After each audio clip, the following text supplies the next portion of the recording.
Yeah, we did it. Oh my goodness. Literally every time it's like butthole clenching as we start the stream.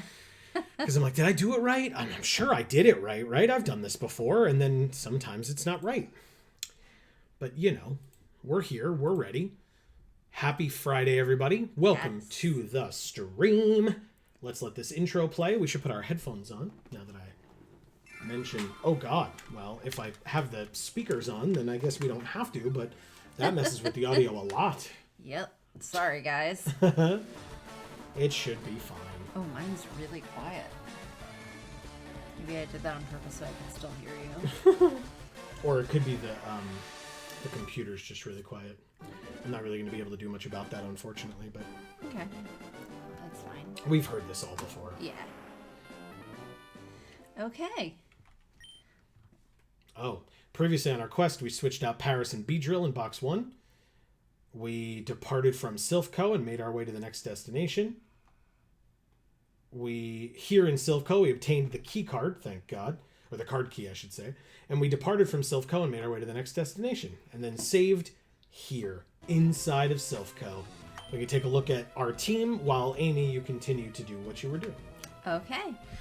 So CJ is here. He says 2 cats in 2 boxes. And I'll be lurking until it's Overwatch time. I'll be playing Pokemon Unite. Or, as I call it, Pokemon I guess I'll babysit all of you while you make poor decisions for your losing MVP award. Very nice. Wow. But he's not bitter about it, so it's okay. What's going on, CJ? Happy Friday.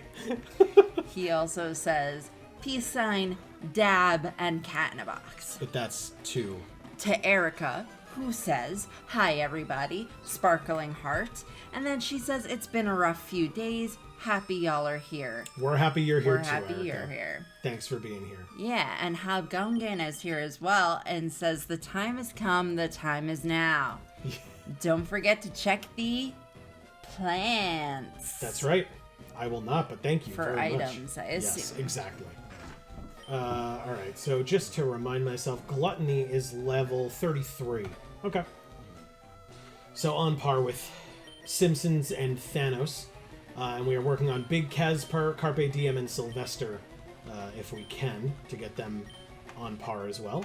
So we do have this card key, keeps opening all these doors and stuff. We got an HP up. Nice. Good. An X special as well. Did we fight this guy yet? We did. As Hob correctly points out for us. The plants. Hey, look, a Carbos. Oh, nice. Oh, that's pretty good. All right, how do folks feel about vitamins? Like, if you find them in the wild in a Nuzlocke. My theory is I typically hold them until, like, right before the Elite Four and then use them on the Elite Four team. So the issue is if you put it into a Pokemon and then the Pokemon dies, it's gone, right? So like I said, I tend to hold them until the Elite Four. Same with, like, big, powerful TMs and stuff. Because, like, if you need coverage before the Elite Four, especially if you've lost, like, some key components, that's what I tend to do, to, like, hold them until then. But I would love to know other folks' thoughts. Do you just use it right away on whoever might need it, like, most strategically on your current team? Or do you hold it, like I said, or maybe something in between? CJ says, I'm bitter, but it's what it is in the life of solo queue, LOL. Fair. Hob says, reminds me of my hot S days. No, H of the S days. I just don't, off the top of my head, know what that abbreviation is for. I might, oh God. Nope, you can tell me. I'm not going to remember it off the top of my head. Okay. Erica says, also for those of you who were familiar with my audition and wanted to know what happened, I wish I had better news. I didn't get it and it sucks, but I'm getting over it a bit every day. And not for nothing, I thought you sounded beautiful. Amazing. Beautiful. So, you know, if you are comfortable with me saying so, I don't know what that person was thinking, but I can also understand you saying no, that you'd rather not have me saying those things about either the director or the casting person, or if they're not the same. But oh, I'll say it. They could suck it. They're an idiot. Fair enough. I love how he says you dare betray Team Rocket. I'm not loyal to you, so it's not a betrayal. Like, that's what a betrayal is. Right? I'm just... You're supposed to inherently be loyal to him because he is Team Rocket Show. Yeah, I know. He alone is Team Rocket, yeah. Jesus. It's a very large collective that we're all supposed to be a part of, obviously. Yeah, clearly. All right, I'm not going to mess around with this. I'm going to switch. Hob says, oh, I save vitamins for the Elite Four in every run. Good. Sorry, Erica. It'll be okay, though. Heroes of the Storm. Heroes of the Storm. Got it. Something I've never played. I mean, I've done Hearthstone literally on this channel, so folks know that I've played Hearthstone, but Heroes of the Storm is something I've not gotten a chance to play. Again, as with most games that I say that I've not gotten a chance to play, not for lack of interest necessarily, but it's like, you know, based on my prioritizing in my time, so. Zubat. Okay, well, I'm gonna try to switch back to Big Casper, because Big Casper is like this far away from leveling up. See? Supersonic misses, thank God. So let's just Shadow Punch and see how this goes. Pretty nicely. Supersonic now hits, so I can switch back to Carpe Diem, and it'll be just fine. Okay. Because it's a Zubat. Like, I just don't really feel like getting hurt by Confusion, that's all. Intimidate, good. Erica says, I respect the director and understand that it was a matter of me not matching his vision of the show, but at the same time, the whole thing kind of felt like he precast it and the auditions were a formality. That sucks. That sucks. Because, like, if that's the case, then you could present that ahead of time to the person and say, like, listen, I think I have my cast, but if you blow me away, there might be a chance. But at least at that point, you know that it's a very high bar to get over, and that would at least make the sting of the loss a little bit less, right? Because you would kind of, again, go in with your expectations catered to a little bit. Right. But that's just me. Wow, that special attack and speed on Big Casper. My God. Okay. Very nice. I mean, I understand that this is community theater, and so maybe the environment surrounding that is a lot more friendly and caring than that of show business, I'm putting in air quotes. But, I mean, people just don't care. They're cutthroat, and they just don't care about being respectful and courteous and just treating people like people. Right. Which is like the baseline of you know what I mean? At least it should be. Yeah. I think there's this sort of like expectation in show business that they can get away with stuff like that. Because it's like understood. Yeah. As opposed to just being like, okay, well, I understand that maybe that is understood, right? But I'm going to be, a better person than perhaps some of my peers are. Because, I'm a human being and would like to be. God forbid. God forbid. Yeah.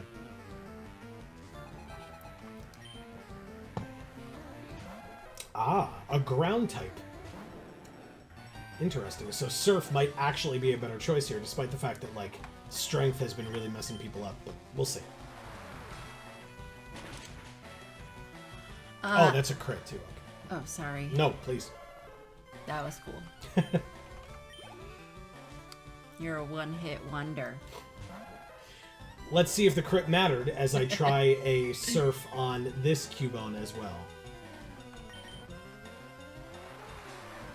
I feel like the crit did matter. It did not matter. Nope. Okay. Well, fine. Hob says, if I ever get a computer that can run the damn thing, I'd love to go a few rounds. Oh, Erica, that does suck. I've been there. I was passed over for hair in college. Despite being a natural long hair with a classic rock background. Wow. Wow. Because I was the only person at the audition that acted like an actual person and not a caricature on ecstasy. Gotcha.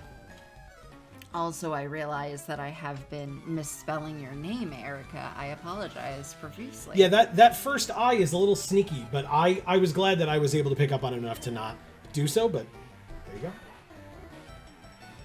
She says, I know I absolutely destroyed my audition, though. I don't think my voice has ever sounded better. That's a really cool thing to know. Yeah. Walking out of an audition, another crit surf, is another good thing to know. Is like walking out and being like, nah, I was amazing, right? That's a really cool feeling. Yeah. So congratulations on that as well.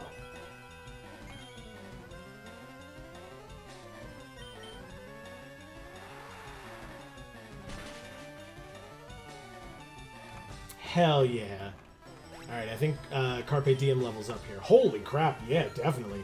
1,000 plus experience. Jesus, nice pluses. Okay. Whoa. Yeah.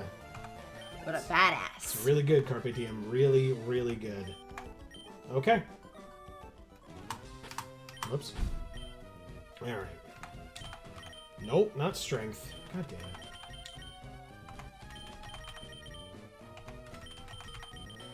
Sure, we'll do that for now. Oops. I thought you already, yes. Okay. What about you? He smells a little mouse. Ew, what? He's talking about us. We are the little mouse, and this is the big mouse. Thank God we have Sylvester. Ugh.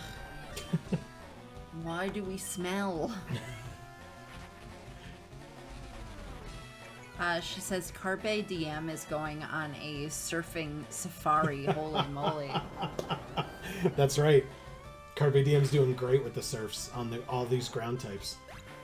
Magnitudes on the Raticates feels pretty nice as well. I think we already did Safari Zone, right? We did, yes. That's where we caught Paris. I know, I was just, trying to be funny. I thought it was funny. AKA, what? It was fine. It's fine. AKA Hostess. We caught Hostess in the Safari Zone. Rock throwing all the flying types. Good.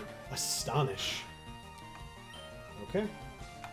Do it again. Surf is the best water move in most generations, says Hob. Agreed. I mean, obviously Hydro Pump, but that's power, and you sacrifice some accuracy for it. Because, like, a lot of those moves do that. It's Magnitude again. Oh, no. Quick Attack. We took 2 whole damage. Magnitude 7 again. Oh, I mean, nice. this took out the Raticate, so I'm sure it'll take out the Rattata as well. It sure does. Okay. Nice. Wow. Okay. Who's gonna play bingo? When I say he, I mean us, our character. Correct. Nothing, right? Did you hear what this or see what this lady said? It's really dangerous here. You came to save me? You can't. Okay. Thanks for the vote of confidence, lady. She's resigned to her future. Alright, let's get this item. It's we are okay. gonna a calcium, nice. We all have. You mistook me for a Silph worker. I mean, based on my experience playing this game, no, I didn't. But maybe the first time I talked to you. He's scientist Joshua. And he has an electrode versus our Sylvester. So whether he uses an electric type attack, whether he blows up, irrelevant. Magnitudes. This should kill too. Oh, really? I think so. Super effect. Ooh, interesting. But it's very close. floating. No, it's a ball. It is on the ground. Despite what its shadow would indicate to you. Oh. It is on the ground. Self-destruct. Not very effective. God, Sylvester, you're so cool. And it levels up. Or he levels up. I feel another sneeze coming on. Don't do it.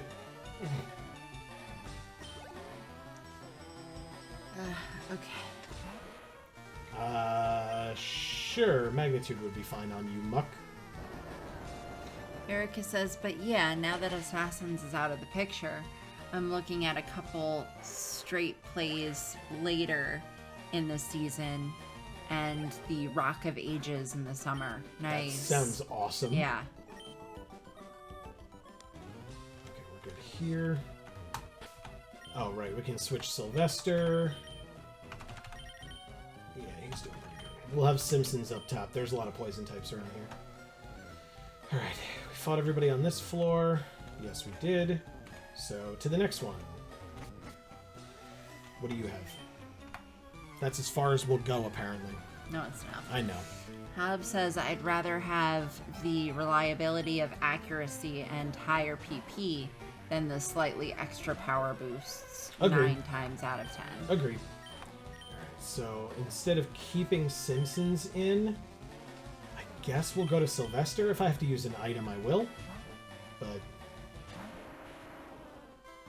Hyper Fang. Yeah, perfect. Magnitude, please. Tail Whip? My defense. CJ says, I'll save, however, I damn well please. Now, buckle up, Buttercup. Our Ghost and Rock Ball are gonna beat the Mafia. Yep, they're gonna sure try. Arbok That's with, pretty sick. with the Intimidate coming in. Look at you. Lear as well, our defense. Magnitude 4. That's very bad. Oh, Ooh. God. Yeah, even a crit bite here, I think we should be fine. Our health's getting a little low for my taste, but still. Yeah, Poison Sting is fine. Okay, 1 damage. Does anyone penetrate a rock? No. Ah, we are paralyzed. Oh.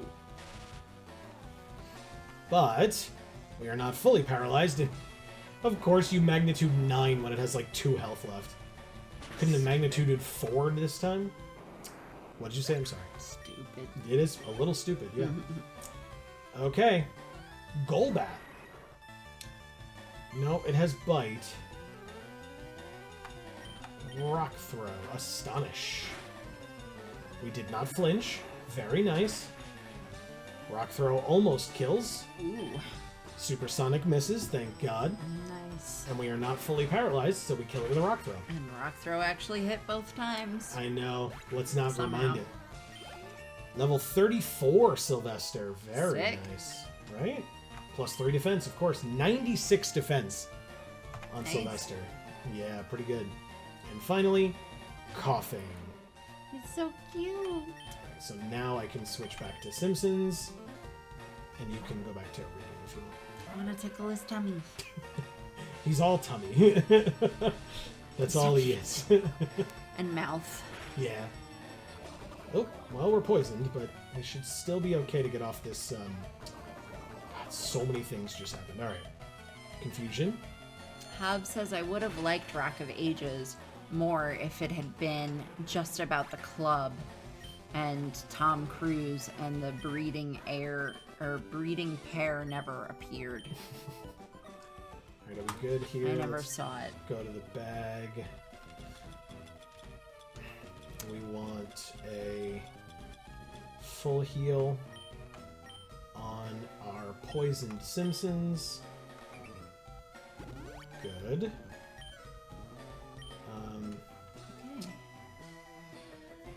Erica says, I think Gen 5 is the first gen where you have better water moves than Surf.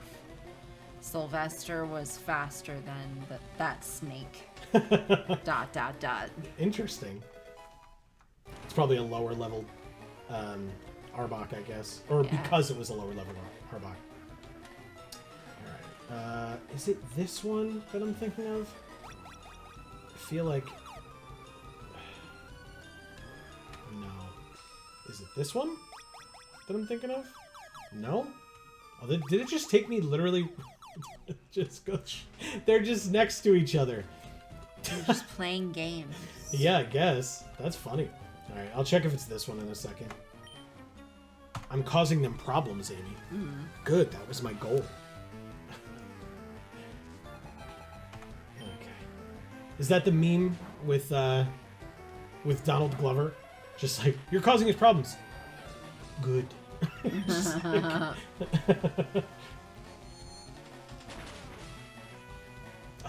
So close.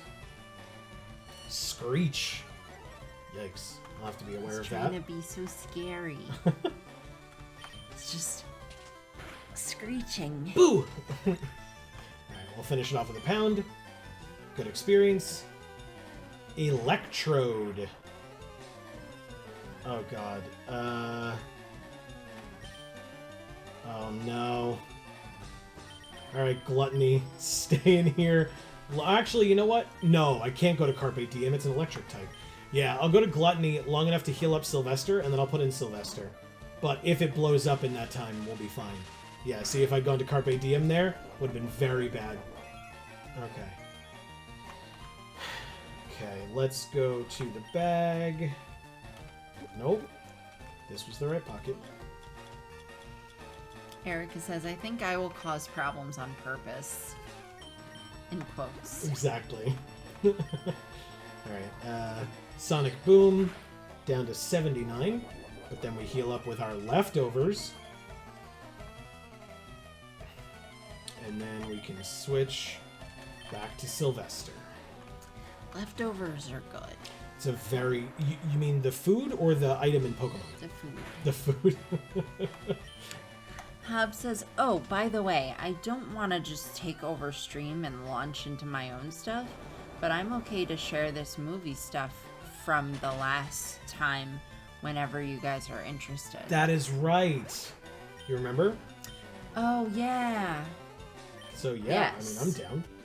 Especially because we're just fighting all these grunts and, like, you know, dealing with it just fine, so... It's not here. Yes, your extensive favorite movie list. Yeah. We went in here already. Did we talk to you? Oh, he's hiding. Okay. We got a nugget. Oh, sick. This dude was hiding a nugget in the plant right there. And then I just distracted him by talking to him on one side. And then stole it. Alright, upstairs. Sure. Let's look at the plant, look at the other plant, look at the third plant, fight Team Rocket. He's another one of the 4 Rocket brothers. We fought one earlier. 3 Pokemon. Golbat. Okay, so he started the group. What do you mean? So he started the group. No.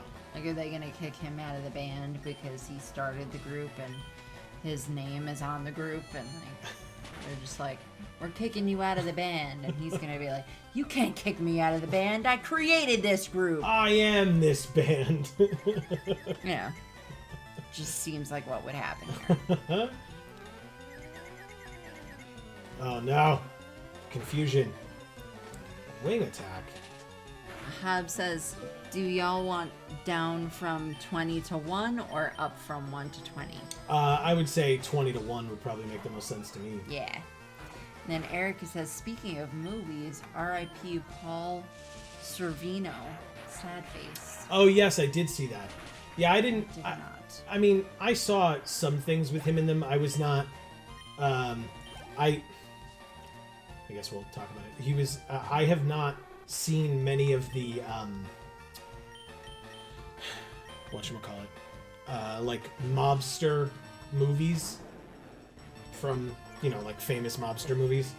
I just haven't. It's not, you know, anything more than, again, opportunity and time and interest. But I'm sure I'll get there someday. It's just too close to home for you. Sometimes. Sometimes. Hab says, oh yeah, and David Warner too. And then Erica goes, I am the Senate. Exactly. Okay. Hypno.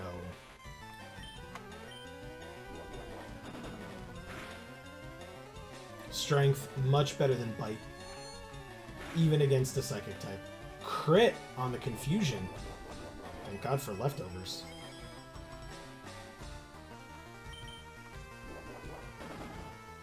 Perfect. Nice. Okay.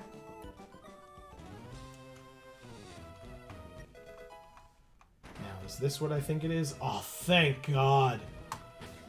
Oh, God, I've never been so happy to see this lady in my life. All right. Ready? You look tired. You should take a quick nap. And everybody's healed to full. Don't give up. All right, I have to look up some information on our rival, because if we take that warp pad right up there in the top right, we will go face our rival. So give me one moment, and please feel free to read the thing. Okay. So Erica says Paul Sorvino was the main villain in Repo, the genetic opera, and I love that film. Okay. Is that what it's called? Repo the genetic opera? Or that's the genre and it's called Repo? Am I even saying that right? And Marcus is here and says, sup? What's going on, Marcus? Happy Friday. We're talking about movies. And actors unfortunately passing away. Okay, so we have to deal with... Level 40 is the max level of our rival's team. Our max level is 33. Oh, 34, excuse me, Sylvester. Wow. Okay. So, I mean, we need to take care of Pidgeot and Gyarados with Thanos. Take care of Execute with Simpsons, I guess. And then Alakazam with Gluttony. And Charizard with Sylvester. But still. So Hob says, so one note with this. In order for it to not be pretty much 90% full sagas and Disney movies, I picked my one favorite from particular series or franchises to represent them in the list. Very cool. That makes sense. Yeah.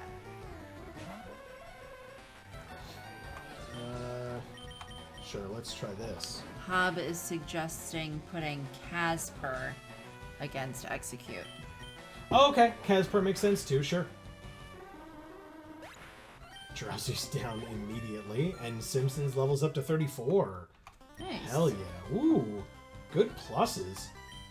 I like it. Look at that special defense. My God, Simpsons. Okay. Grimer. Makes sense.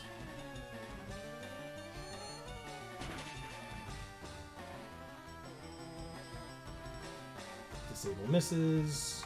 Doesn't matter. I was going to pound anyway. Okay. Erica says the full title is Repo, the Genetic Opera.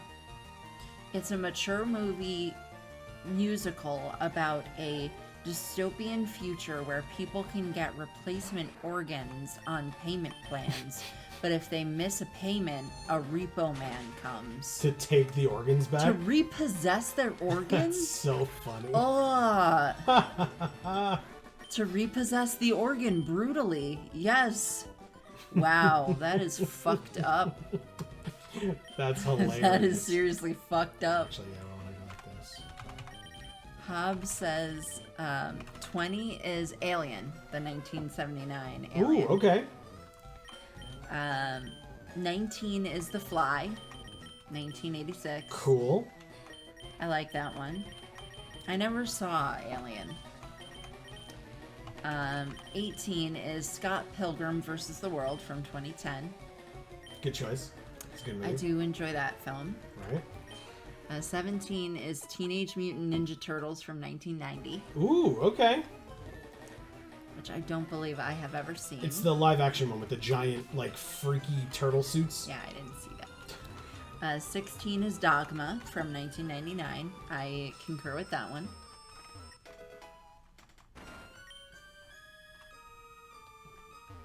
Alright. Nope. Come here, you. our Pokemon have weak points, he can nail them. Oh. Stay away from my Pokemon! Go nail your other friends. In this lab.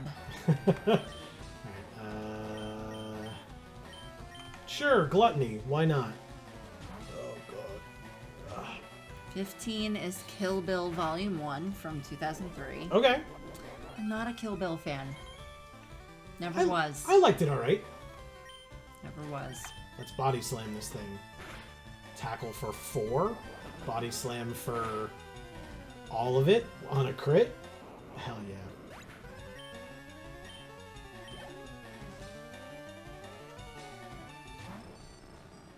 Level 28 Magneton.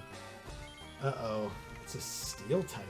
I'm gonna try a body slam and see what happens. Sonic Boom misses. Hell yeah. This is not gonna go well for me. Okay. That's not bad. And I paralyze. Beautiful. Okay, go ahead, Amy. I'm sorry. 14 is Pirates of the Caribbean, The Curse of the Black Pearl from 2003. Okay. 13 is The Fifth Element from 1997. That's one of my favorites for sure. That's why I looked at you. I knew that. He says 12 is Raggedy Ann and Andy, A Musical Adventure from 1977. Wow. I've got to look that up. Because that seems like it would be very good. Or possibly very bad, which would equal very good.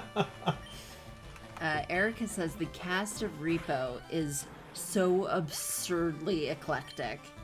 Alexa Vega from Spy Kids. Wow. Paul Sorvino.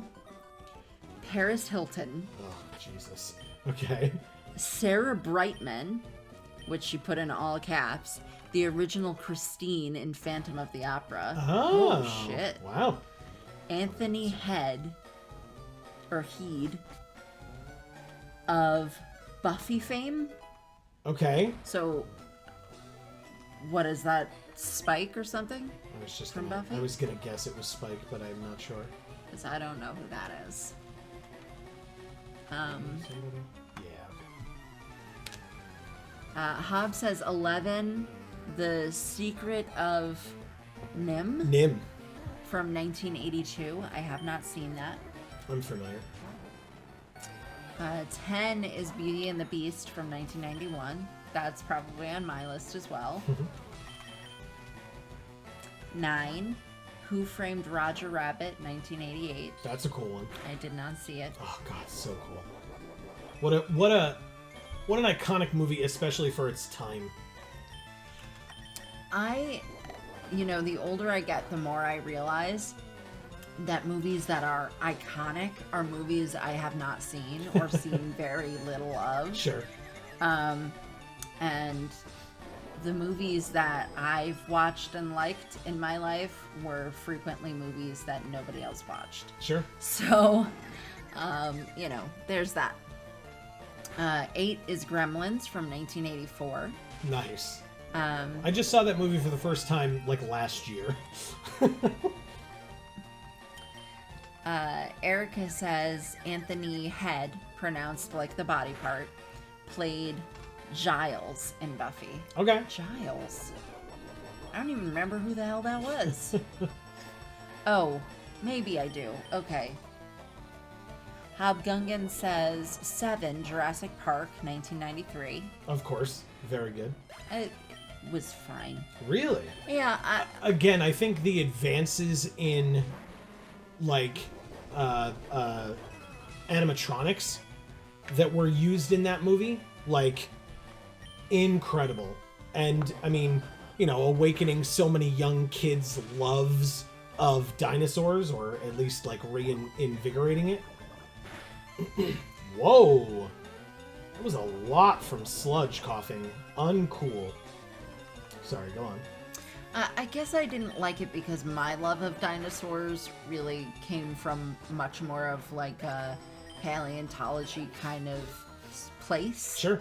And then when I saw a movie that was about dinosaurs, but it was really just about violence, I was like, oh, okay, so this isn't really as cool as I thought it was going to be. Okay. Hob says 6 is Batman Returns from 1992. Okay. The Hobbit, An Unexpected Journey. Picking one favorite from the series was the absolute hardest. Sure. Is number 5. Number 4 is Edward Scissorhands from 1990. I liked that movie a lot when I saw it, but now at this stage in my life, it probably wouldn't even make the list. Edward Scissorhands for you? But it was one that when it was on TV, I would always watch it. Okay. Number 3 is Spider-Man from 2002. Okay.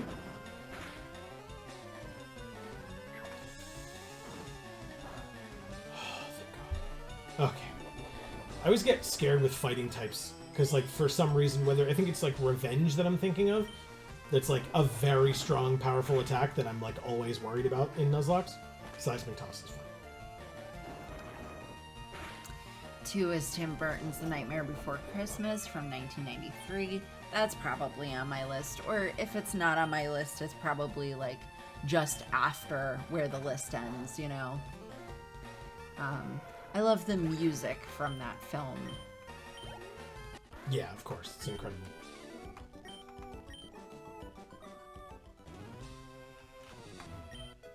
Another Carbos. And the aesthetics of it are really cool.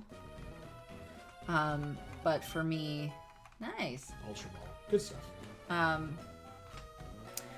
think because so many of my friends were so obsessed with that movie when I was in high school. Yes. It kind of turned me off to it just a little bit because I was just like constantly bombarded by references from it, even though I hadn't seen it yet. Yep. And then when I finally saw it, I was like, oh, okay, it's like there are aspects of it that are really, really, really cool that I really love. And then the rest of it is just okay. Like I think they just built it up and built it up and built it up and built it up, that it was just never going to be, you know, what they had built it up to be. Yeah, I'm trying to think of a good comparison to that for me, because I know that's the case, where, like, tons of people were like, you have to see this, it's incredible, I love it, blah, blah, blah. And, like, I watched it and I was like, oh, it's cool. Like, I like, felt entertained for the time. Oh! I felt that way when we went to go see Hamilton. But that's because where we saw it and who was in it wasn't that great. Yes. When we saw the actual like play version movie thing that Disney made, it was a lot better. Yeah, we were talking about this the other day actually. When we first saw it, it had been it'd been a while since it was out. We were watching the traveling show at a theater near us, and the sound quality of the mic, like the sound system, as well as what I imagine was the acoustics in the building, was trash. Actual trash. And so you couldn't understand pretty much any of the rapping. Nope. Which is a deal breaker for Hamilton, obviously. Yeah. Yeah, and I felt like such an old white person when I was like, I can't understand them, and it's like, but at the same time, like, you need to be able to understand what they're saying, like, right. You know. It's kind of the point. I'm sorry, I interrupted you. What were you gonna say about your movie that you were gonna pick? Oh, I hesitate to say this on the internet in front of movie and theater fans, but I feel that way about Rocky Horror Picture Show. Big time. Okay. That movie was fine. I enjoyed it for the time period that I watched it, and that's about it. Yeah. I feel, because I've had this discussion with you as well, that, I don't know, I feel like anything beyond that, I must just not get it. Yeah. You know, like, I just feel like I'm like, okay. You're too normal for that movie. Which is a hell of a thing, because I do not think that I would classify myself as normal, quote unquote, but I don't know. No, maybe. you're too normal for it. Us freaks are, we see that movie and we're like, finally, someone gets us. I do enjoy doing the time warp. Like I like doing that dance. It's fun. Everyone does. Hob says number 1 is Star Wars Episode 1, The Phantom Menace from 1999. Interesting. Okay, so Very interesting. I think that was what you mentioned to us, right? Which again, I mean, based on your handle here on YouTube, it makes a bit of sense as well. He says I can get a hyper version. Yeah. Yeah, where you're just like, okay, I'm just not gonna, either I'm not gonna watch this, or when I do, I'm just not gonna enjoy it. I think I just healed twice, but whatever, we're out here. Give me 1 second. What I think I'm gonna do is I'm gonna try the Fighting Dojo. I need to get more levels, and I could just grind. That's a thing, and I might have to end up doing that.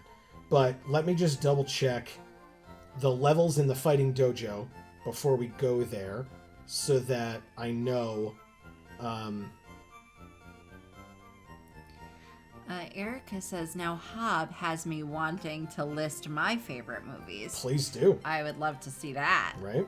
Hob says Rocky Horror has an amazing first act and a second and third act that are acquired tastes. Go for it. I love comparing. Yeah, exactly. Erica says, I don't know how you identify, of course, but I think there's also something very different about viewing Rocky Horror as an LGBTQ person. That's fair. Don't? That's fair. No, what? What? Are you talking about Hob or are you talking about us? Me. Because I said I don't get it as much. Okay. And so because I'm not LGBTQ or do not identify as such, maybe that's why. And that's totally fair. Absolutely. I did enjoy. All right, so these are the levels that I would be looking at. Level 36 is the primate, but that's fine. Okay, so yeah, we'll go do the Fighting Dojo now. Yeah, I did enjoy when we went to the production at your college that they did. Oh, really? Well, because of the experience of, going and being able to have the audience participation aspects and stuff like that. That was a lot of fun. I did get out of, and I was appreciative of this. Maybe some people will say that it's blasphemy, but I did appreciate not having to be one of the people that was hazed and ridiculed the whole time on stage.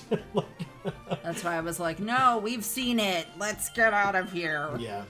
Well, the other thing that I thought was funny was they were this guy came up and asked if we were virgins, right? And what he meant was show virgins, and you said no, and I was like, no, I hesitated, and so he really honed in on me because I had hesitated, and you were the one who then jumped in. And you were like, no, he's not a virgin, and the guy was like, really, and we just keyed into it as sexual virgin, not show virgin. I feel like, because you looked at him and you were like, no, he's not a virgin. And the guy looked at me and was like, good for you. Yeah, no, I wanted to avoid whatever they were going to do to you. Agreed. We were there for just a fun night. I didn't really, I wasn't really interested in all that. Hob says, I technically am given the whole genderqueer journey I'm on. But I still feel only slightly adjacent to it than a part of it. Oh, okay. That is an adorable story. You still feel slightly adjacent to it. To the movie? A part of it. No, or do you to mean the to the LGBTQ community. I think the whole point of that community is that if you're slightly adjacent to it, then you're part of it. That's my take on it, but that's what I think. Erica says, so I'm just going to do 10 films, I think, because I don't think I can put my favorites past the top 10 in order. Okay. Fair. I don't even know that I could make this list if my life depended on it. I have top 3 maybe, I have my one favorite, and it has stayed my one favorite, and there I go. I'm done. There are a couple other ones that I'm like, oh, this is up there, you know. Sure. Would you put the Skeleton movie in your top 10? Oh, no. God, no. That's a terrible movie. Yeah, but you love how terrible it is. Oh, I do. It's one of my favorite terrible movies. We should do a list of that. Okay. The worst movies that are the worst in the best way. Hub says that's how it started with me. Then I had so many honorable mentions, I expanded. Erica says 10. Murder on the Orient Express in 1974. Okay. Okay. We just recently, when it came out, saw the remake. Right. Because Dave Mann, who I know Erica is familiar with, but for folks, we've mentioned him a million times. Dave over at DAM314 on Twitch. Dave is a big fan of Poirot.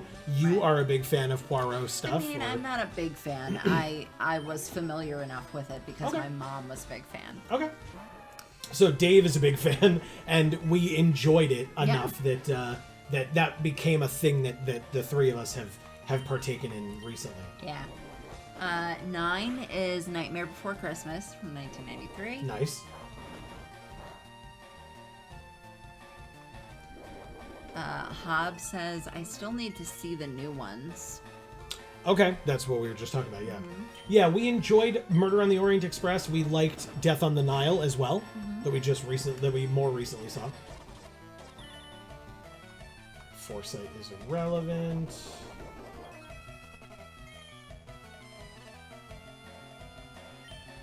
Sure, Dragon Age to finish it. Yeah, my mom was obsessed with any kind of mystery, anything. So, all of the, like, tropes of a mystery movie are things that have been drilled into my head over and over and over and over and over and over and over and over and over and over and over. Does that make me hate it? No. Surprisingly not. I was just gonna say surprisingly, yeah.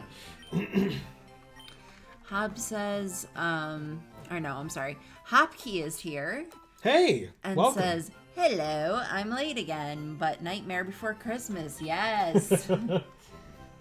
Again, no such thing as late. No. You didn't miss much. We fought everybody in Silph Co from Team Rocket except our rival and like the cup, if there's anybody like right before Giovanni in that space.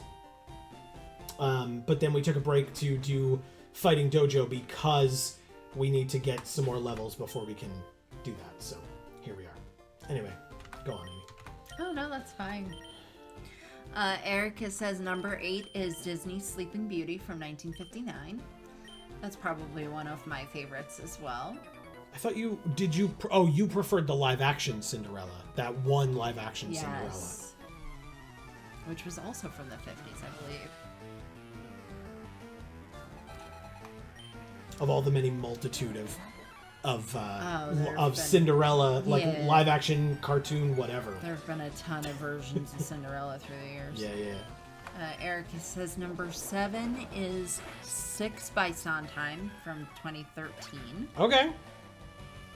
Very nice. Moulin Rouge from 2001.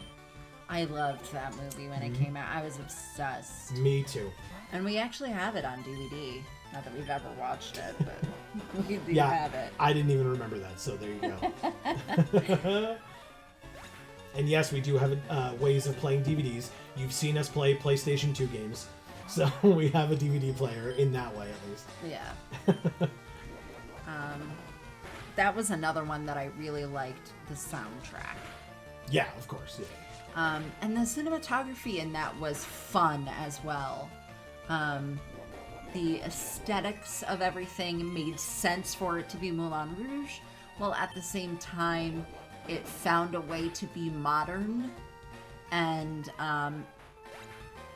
the sort of fast-paced comedic aspects of that movie, although I'm not sure I totally got it the first time I watched it, I was kind of off-put by it the first time I watched it.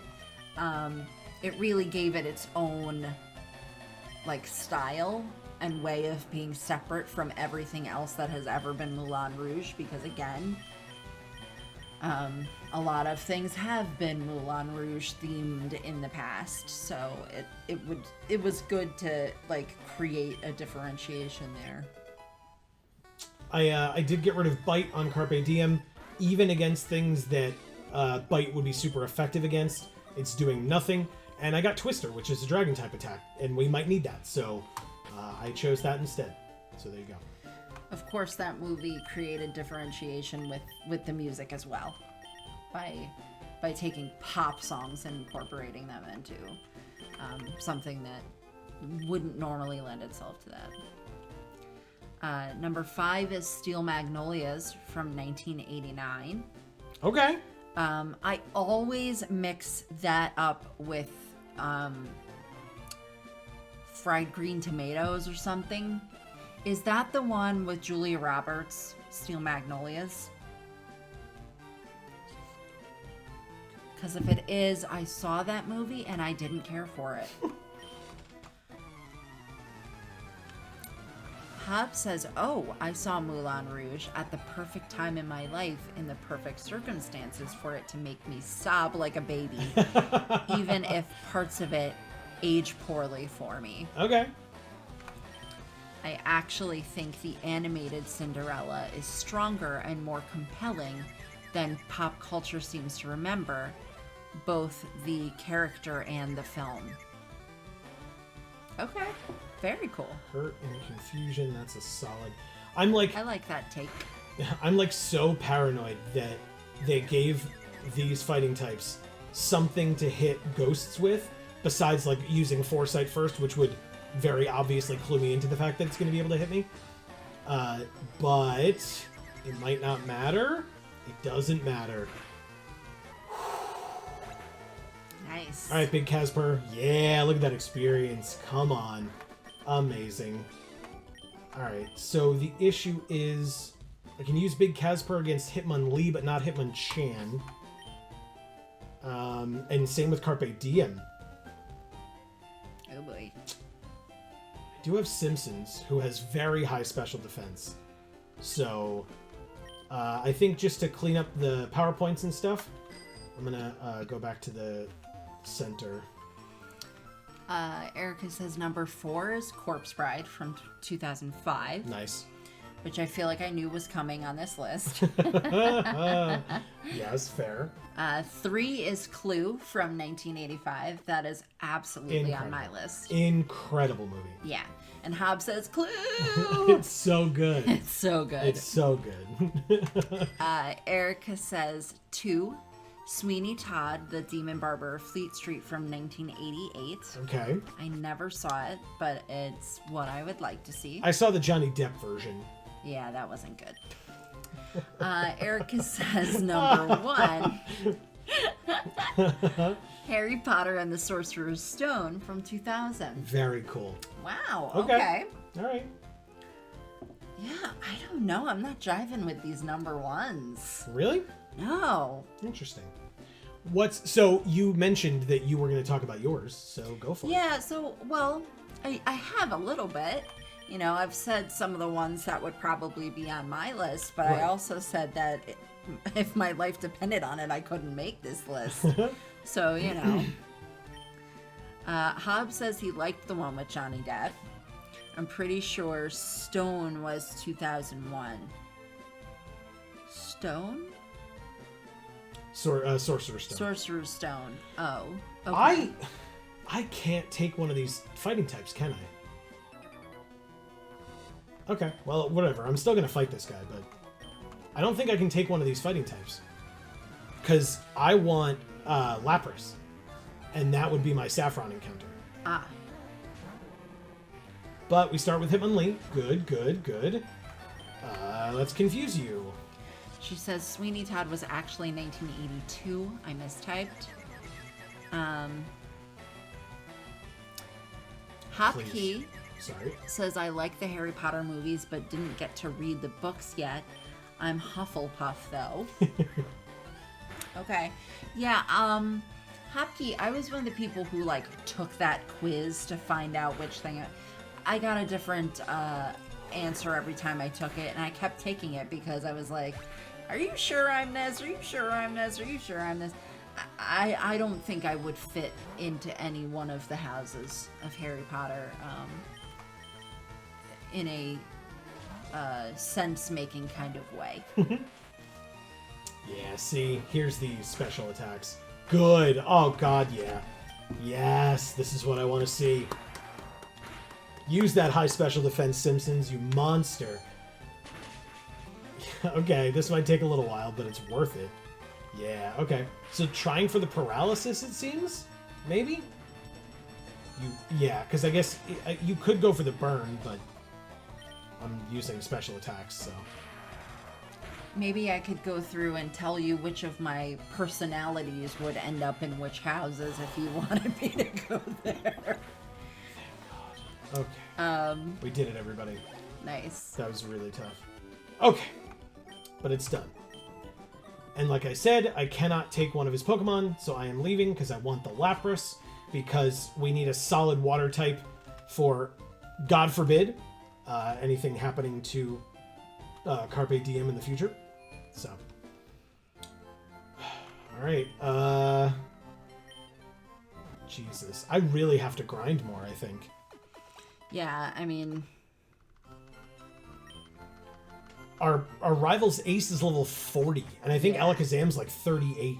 Like, I don't even know that there's anything else that we can do right now besides just going to some grass and grinding. Because we can't... Oh, actually, no, that's... We could face Koga. Right? Let's check on Koga. Sorry, everybody. My favorite house of Harry Potter was always Ravenclaw, but that's probably because I was the least like that in real life.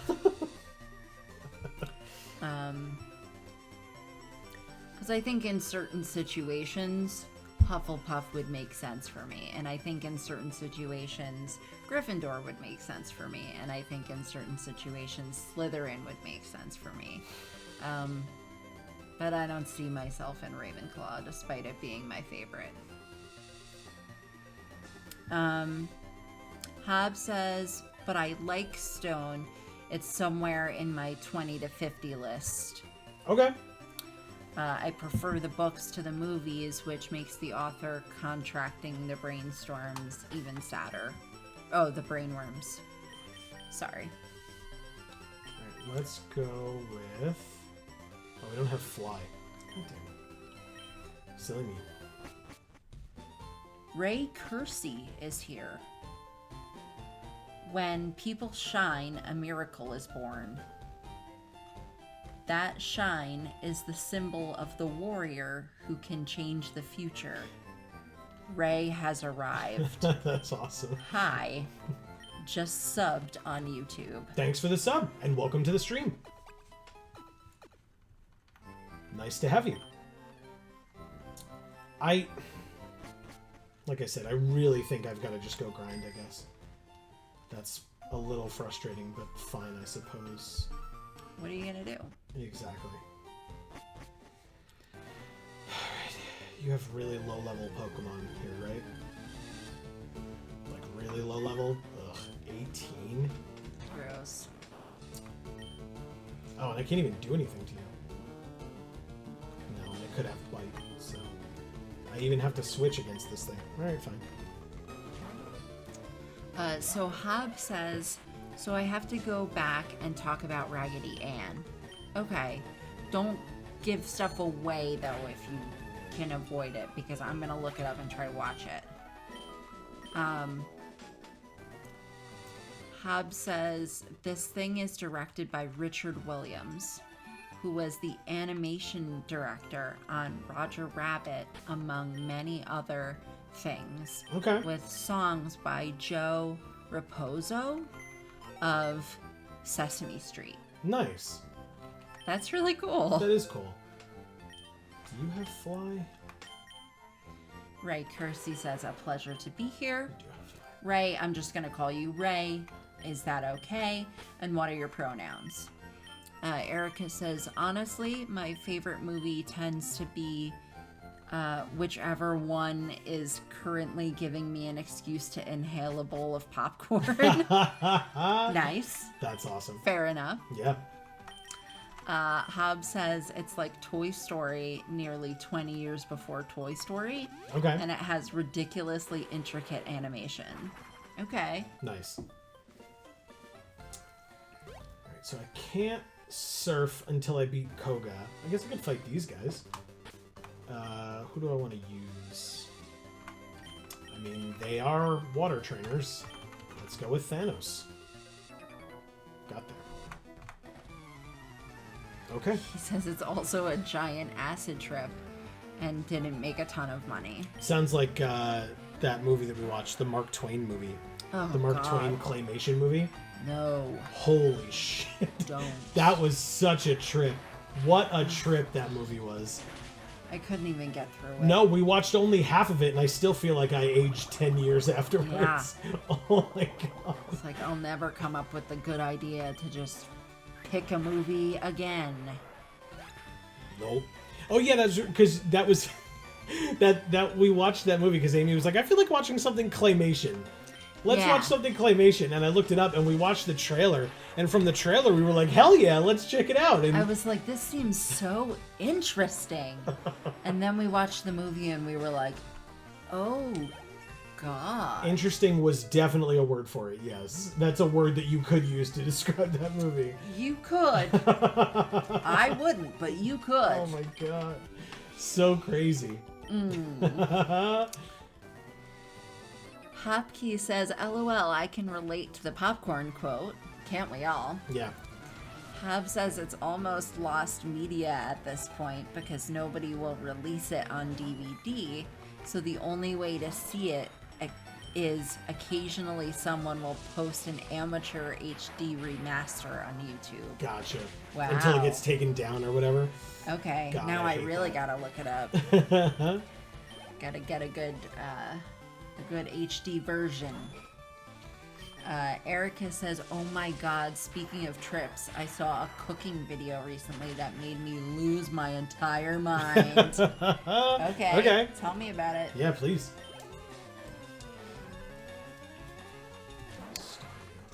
Thanos is just cleaning house here. There's not really much to talk about. I'm just getting Thanos some experience, hopefully some levels, and we're moving on. Good times. Good. Reese. Okay. That's it for this area.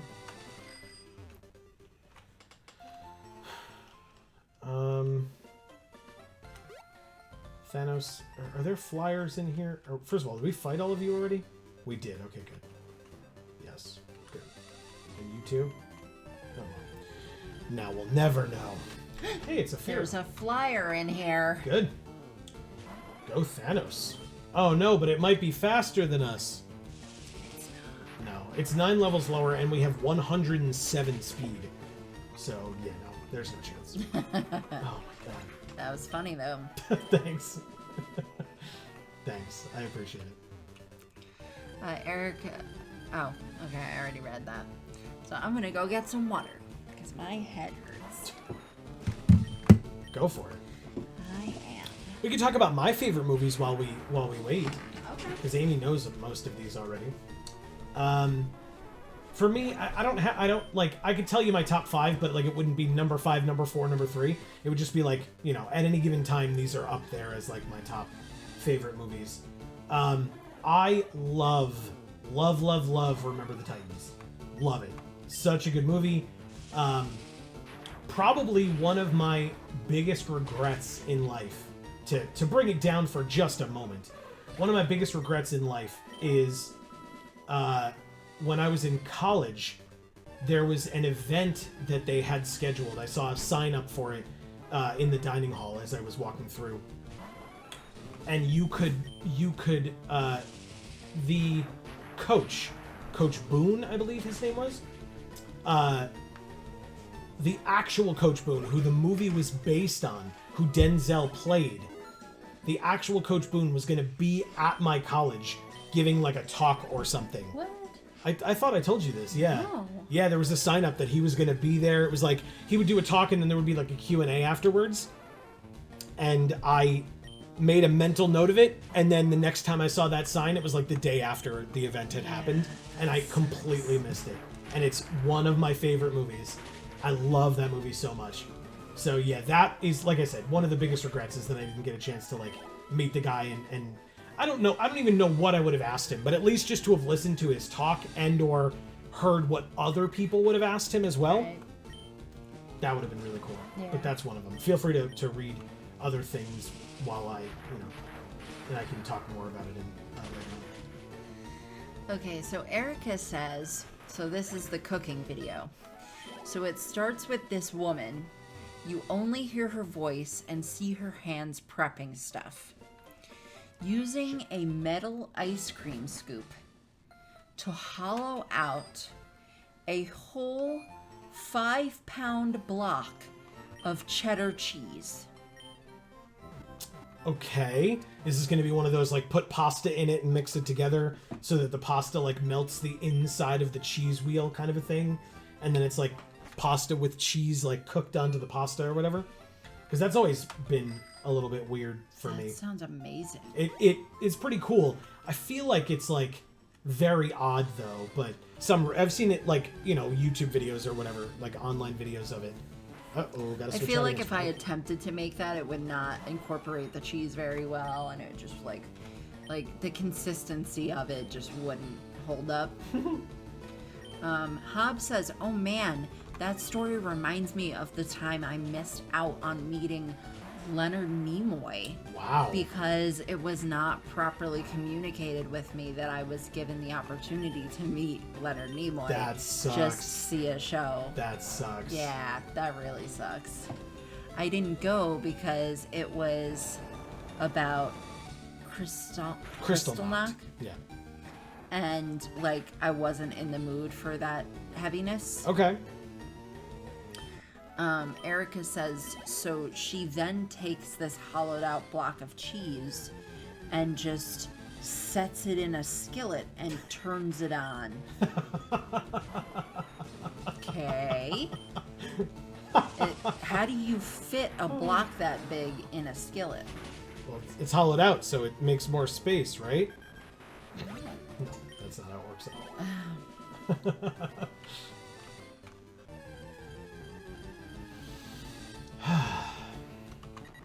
Yeah, I guess one of those big blocks would, like, fit in my biggest skillet without, like, the corners going up on the edges. She says, and this block of cheese is starting to heat up. She fills the cavity with what must have been like 3 cups of canned tuna. Oh. Okay. Okay. I'm Okay. confused and slightly turned off. So I'm waiting for this to take a turn.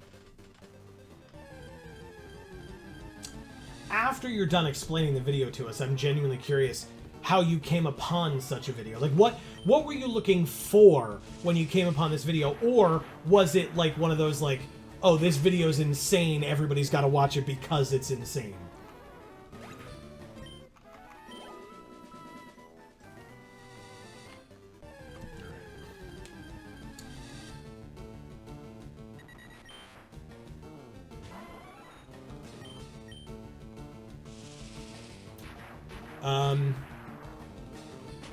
There's another movie that I can't think of. What's a movie that I loved that you bought me on DVD that's not... Did I butt you? Yeah, I feel like we have like a DVD of a couple of movies. Remember the Titans was one, but I feel like there was one other.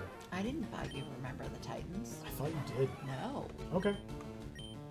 I bought you Marvel movies that we had seen. Okay. Well, I'll get to that one later. But go But ahead. I don't think I bought you very many movies. Okay. She says, and then she grabs a picture off camera which has like a whole dozen eggs in it, and pours them on either side so they start to scramble. But for some reason, she decides not to use the last egg. Okay. Okay. By the way, we just learned Pin Missile. So now on Thanos. So now we have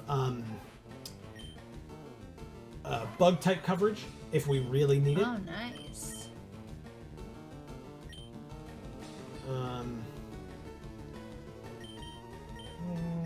It'll still be Sinister, that's fine. She literally just leaves one raw egg in the pitcher. Okay.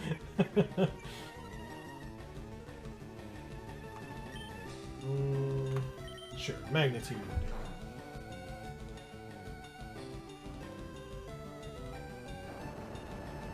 Magnitude 6. Will this kill? Okay, it does. I was like, we're a lot higher level than this Rattata, which probably should kill. Okay.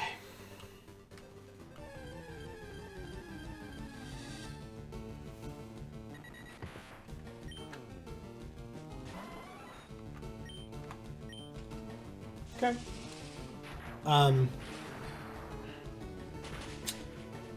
I feel like now that, you know, I mean, we're still going through the movies, but I feel like of the Marvel movies, my favorite would probably have to be Endgame, I suppose. It's just so, like, for me, just so, like, emotionally charged. Like, it really does kind of span back through the entire series of all the other movies that came before it for a reason. Like, it does that on purpose. I like that, whatchamacallit? I like that, I mean, it's so emotional at the end, you know, all the different aspects of it. There are some meaningful deaths in it that matter. There is a very interesting character arc for Thor, who is my favorite Avenger from the comics prior even to the movies existing or being planned to exist. So I enjoyed that for him. So yeah, I don't know. That's probably my favorite superhero movie to date. Although it's harder to tell with some of the newer ones. Like that newest Spider-Man movie was very interesting to me. So yeah. I think for me, superhero movie would probably be the first Avengers okay, movie. sure. No, it would probably be The Dark Knight. Well, yes, of course. Dark Knight was very good. Yeah. Very good. And then Avengers Sure. would be 2. And I like all of the Marvel movies, but I don't know how many of them would make it onto my list. You know, I really liked watching superhero TV shows as a kid. You know, we watched Justice League, and we watched the Linda Carter Wonder Woman, and we watched the live action Batman and Hulk shows, and so I really liked it being that, I think, and it kind of took me a bit to like get into the Marvel movies and stuff, and I can't say that I really feel like too many of the DC movies are that great. But The Dark Knight is definitely my favorite superhero movie. It's incredible. I cannot in any way fault you for that. Okay, so Erica says, and once these eggs start to set, what does she pour over them but instant mashed potato flakes? Ew. Okay. Gross. And then she says, also, this is about 5 minutes in. and she has called this block of sharp cheddar cheese at least 4 different kinds. She called it Swiss, pepper jack, orange, and correctly cheddar. I'd be curious if this is like purposefully bad, right? Like if weird. if it's like a troll video on purpose. Yeah, like if she's just trying to do something weird and then succeeding. Right, like seeing how many views she can get. Hobbs says Endgame is my lower half of MCU because I find it exhausting. Though Infinity War more so. But I definitely get it. I just ranked all of the MCU entities now that I'm caught up. Okay. I think they're all good, but few are great. Yeah, I mean, obviously, like, again, just because, like, I'm one of those kids who, like, played with all of his toys all at once and had them all fighting each other. So, like, that's just very much end of Endgame for me. You know, because it hit all those notes, right? I'm not going to sit here and say that it's a pinnacle of cinematography or anything like that, but I don't know. I really enjoyed it for what it was, and for where it fell in the canon of those movies. I kind of disagree. I think they are great. Most of them. Does that mean that they're for me and that they belong on my top 20 list? No. But I think they're great in terms of the cultural impact they've made, the box office dollars they've made, the successes of the casting directors and the casting departments for those movies. Yeah. Incredibly well done. Yeah. People that you've never heard of before, or barely heard of, or only heard of for, you know, things that have nothing to do with big budget Hollywood blockbuster movies. Mm-hmm. And they come in and they knock it out of the damn park. And seem to somehow have a great chemistry with the other actors. I feel throughout the entirety of the MCU pretty much. Sure. I mean, all of a sudden in this much later movie, you've got Loki interacting with Hulk, you know, and that chemistry is so good, right? Yeah. All of a sudden now you've got, you know, I don't know, but you understand what I'm saying. Like, you can take,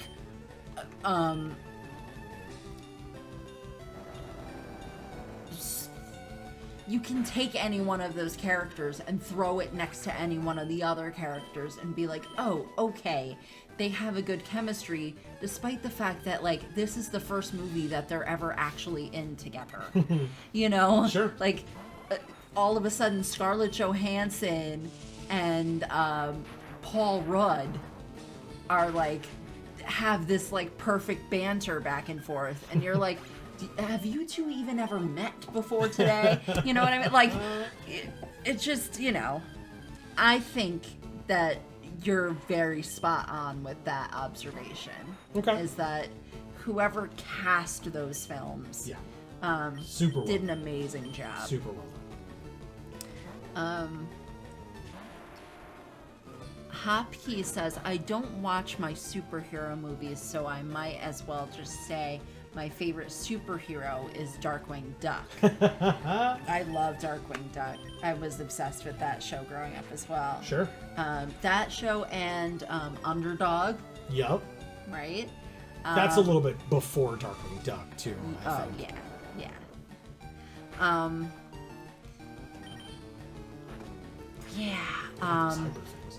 I watched 16. the, like, weirdly racist Hong Kong Phooey superhero show with, like, I guess he was supposed to be doing taekwondo or whatever. I don't really remember, and that's probably a good thing because it was not racially sensitive, I feel. But again, I don't really remember. Erica says, And as this brick of cheddar filled with tuna and is just frying away in the skillet with this weird potato egg sludge on either side, she just throws crunched up Doritos in there. It was at this point I legitimately looked at my brother and authentically asked him if I had taken an edible and didn't remember, because I was that convinced I'd fallen through a cursed wormhole. Yeah. Yeah. It really, like I said, it sounds to me like it's just a troll video. Somebody's like, oh, we're going to make this very legitimate meal, and they're doing nothing but things that don't make sense, you know? Or they're just like, well, what's in my fridge? And they just, like, did a thing. And they were like, well, hopefully it'll get views, you know? Yeah. Hobb says, oh, yeah, that's the great part of Endgame. And lower half of MCU is still better than a great many things.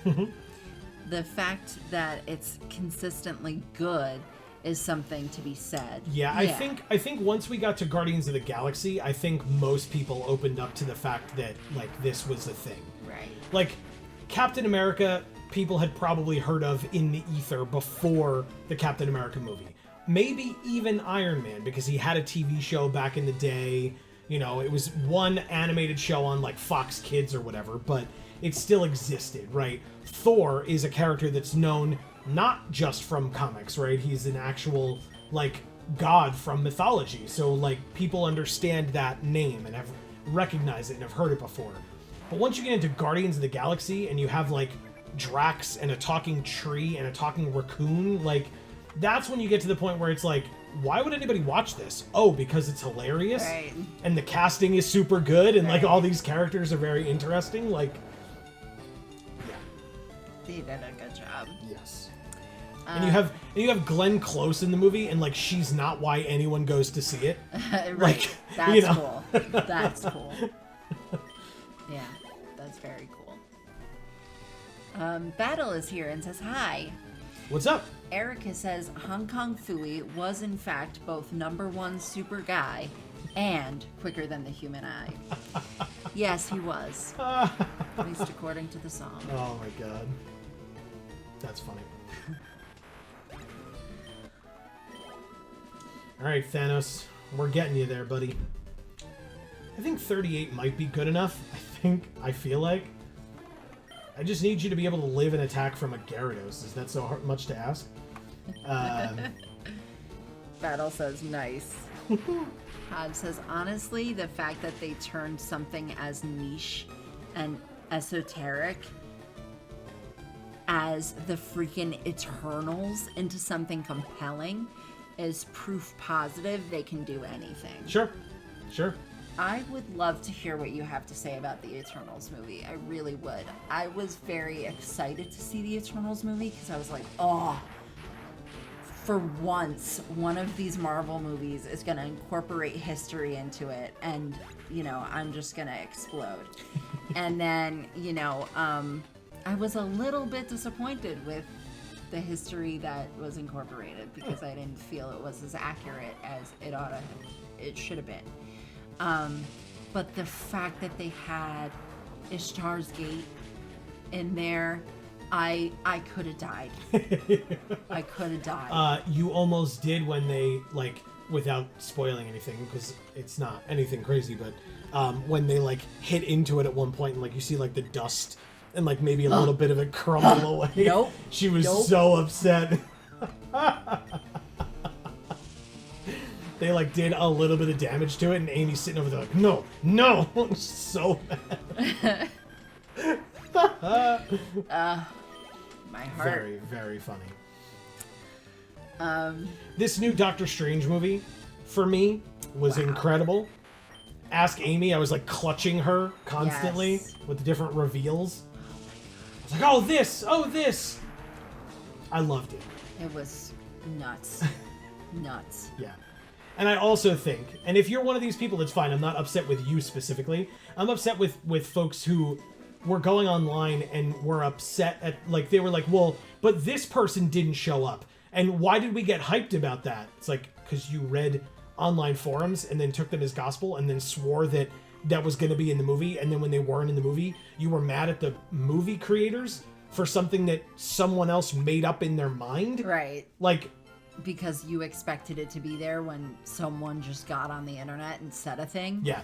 And it's like, just because that happens doesn't mean you get what you want. Like, is that sorry, I suppose, but also you're not owed an apology for anything.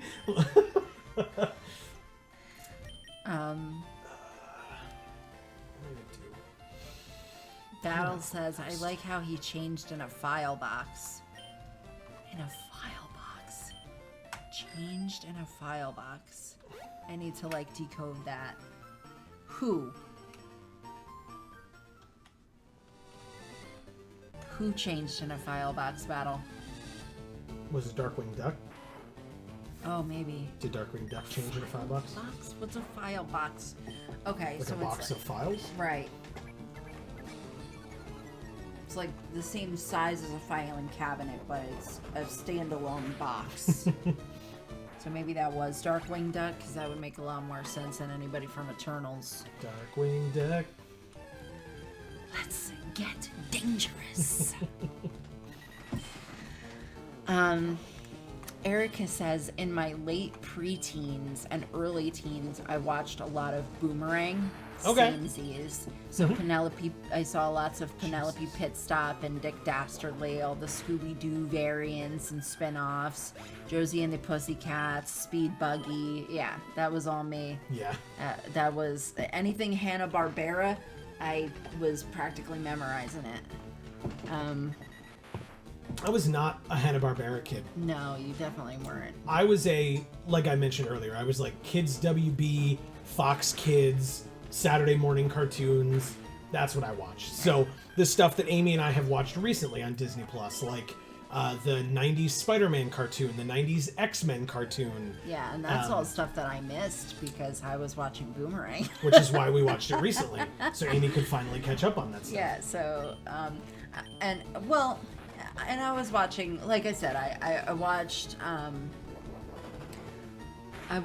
the Justice League animated show. Sure. But again, that was older than the shows that you were watching that were somewhat similar to it. Mm-hmm. Because that was also on Boomerang. Or actually, I'm so old, I was around when it became Boomerang. Yeah.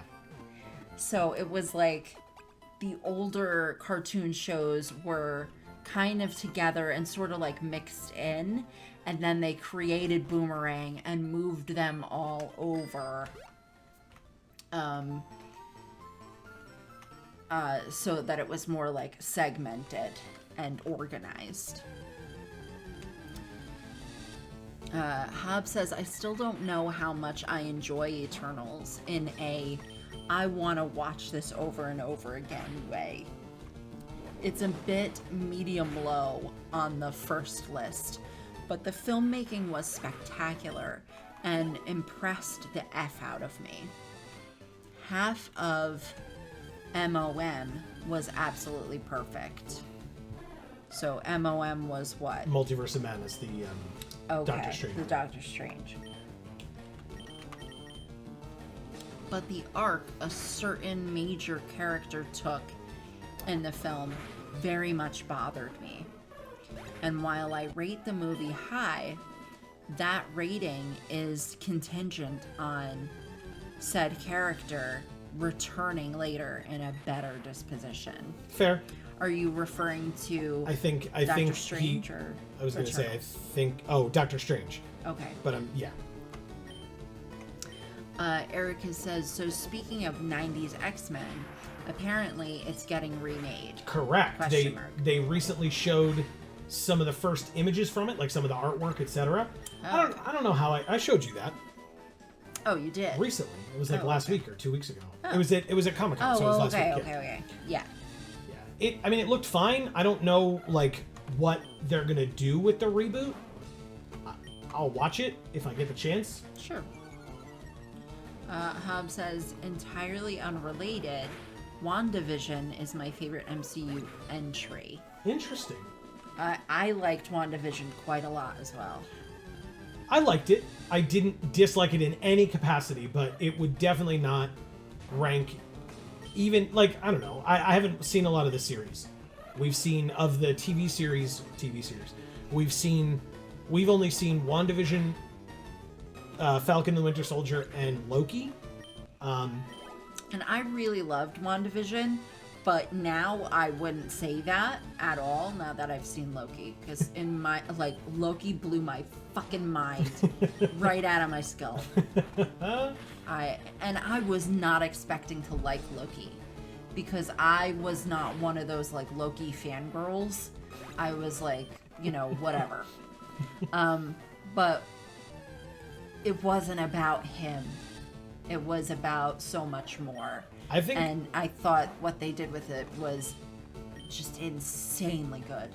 I think I'm more of a Tom Hiddleston fangirl than you are. Probably. I like Tom Hiddleston. I think he's great. I think he's fine. Yeah. I liked Loki way back when, because that was my, like, first introduction to him, and I was like, oh, okay, he's cool, because the rest of these idiots are, like, so formal about everything, and, like, they're just like, I don't care about them. Sure. You know? And I was like, well, I don't really care about him either, but, like, it seems like if I met him, he wouldn't care that I didn't care about him. Does that make sense? Yeah. Like, sure. I liked him because he didn't care either. So, but it kind of, you know, as his character progressed and as the stories progressed and the other characters progressed, I kind of stopped liking him as much. Let's see. Hob says, it's not a remake, it's essentially a new season. Like that they're tacking on to the end? Yeah, I guess. Gross. I hate when they do that. How do they think that's gonna work well? I just leveled here, so I guess I'll go like this. This is so weird. I, like, really don't want to under-level this team.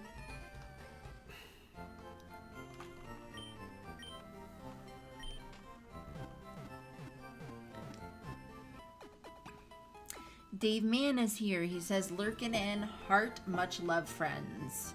Thanks, Dave. Have a great stream tonight. We'll probably stop in to lurk ourselves when we're done. Yes, and we love you, and we will see you then. Yeah. Hob says, definitely catch up on the series because they set up as much as the movies. Yeah, no, I know. We just have to... We're trying. Re-get Disney Plus from somewhere. We had it for a while and then we lost it, but we know who we're gonna contact to get it from. Alright, I think this is right.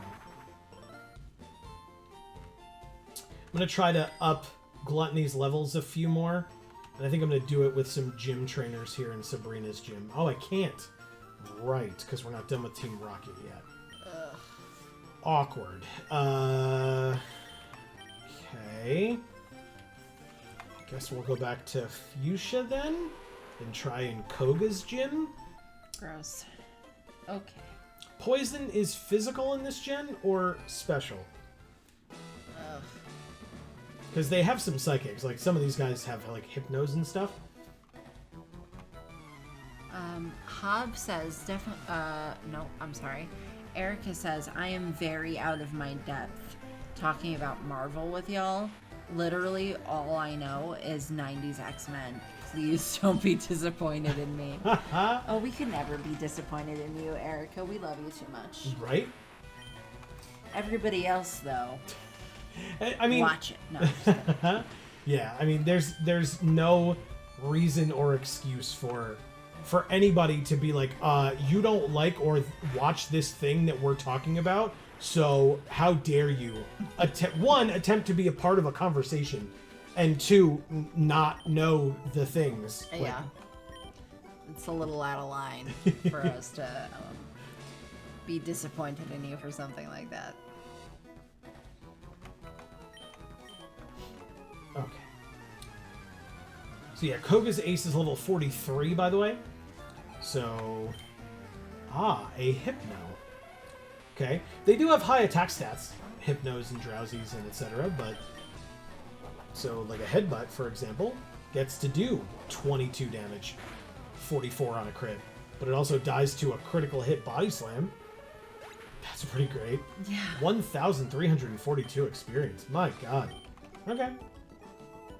Gluttony's doing great. Yeah. Keep it going, Gluttony. He was a magician once upon a time. Oh, good for him. But he dreamt of being a ninja, so he joined this gym. But he looks like he's a magician. Yeah. Not a ninja. Yeah. He hasn't been taught yet. Oh, okay. I guess.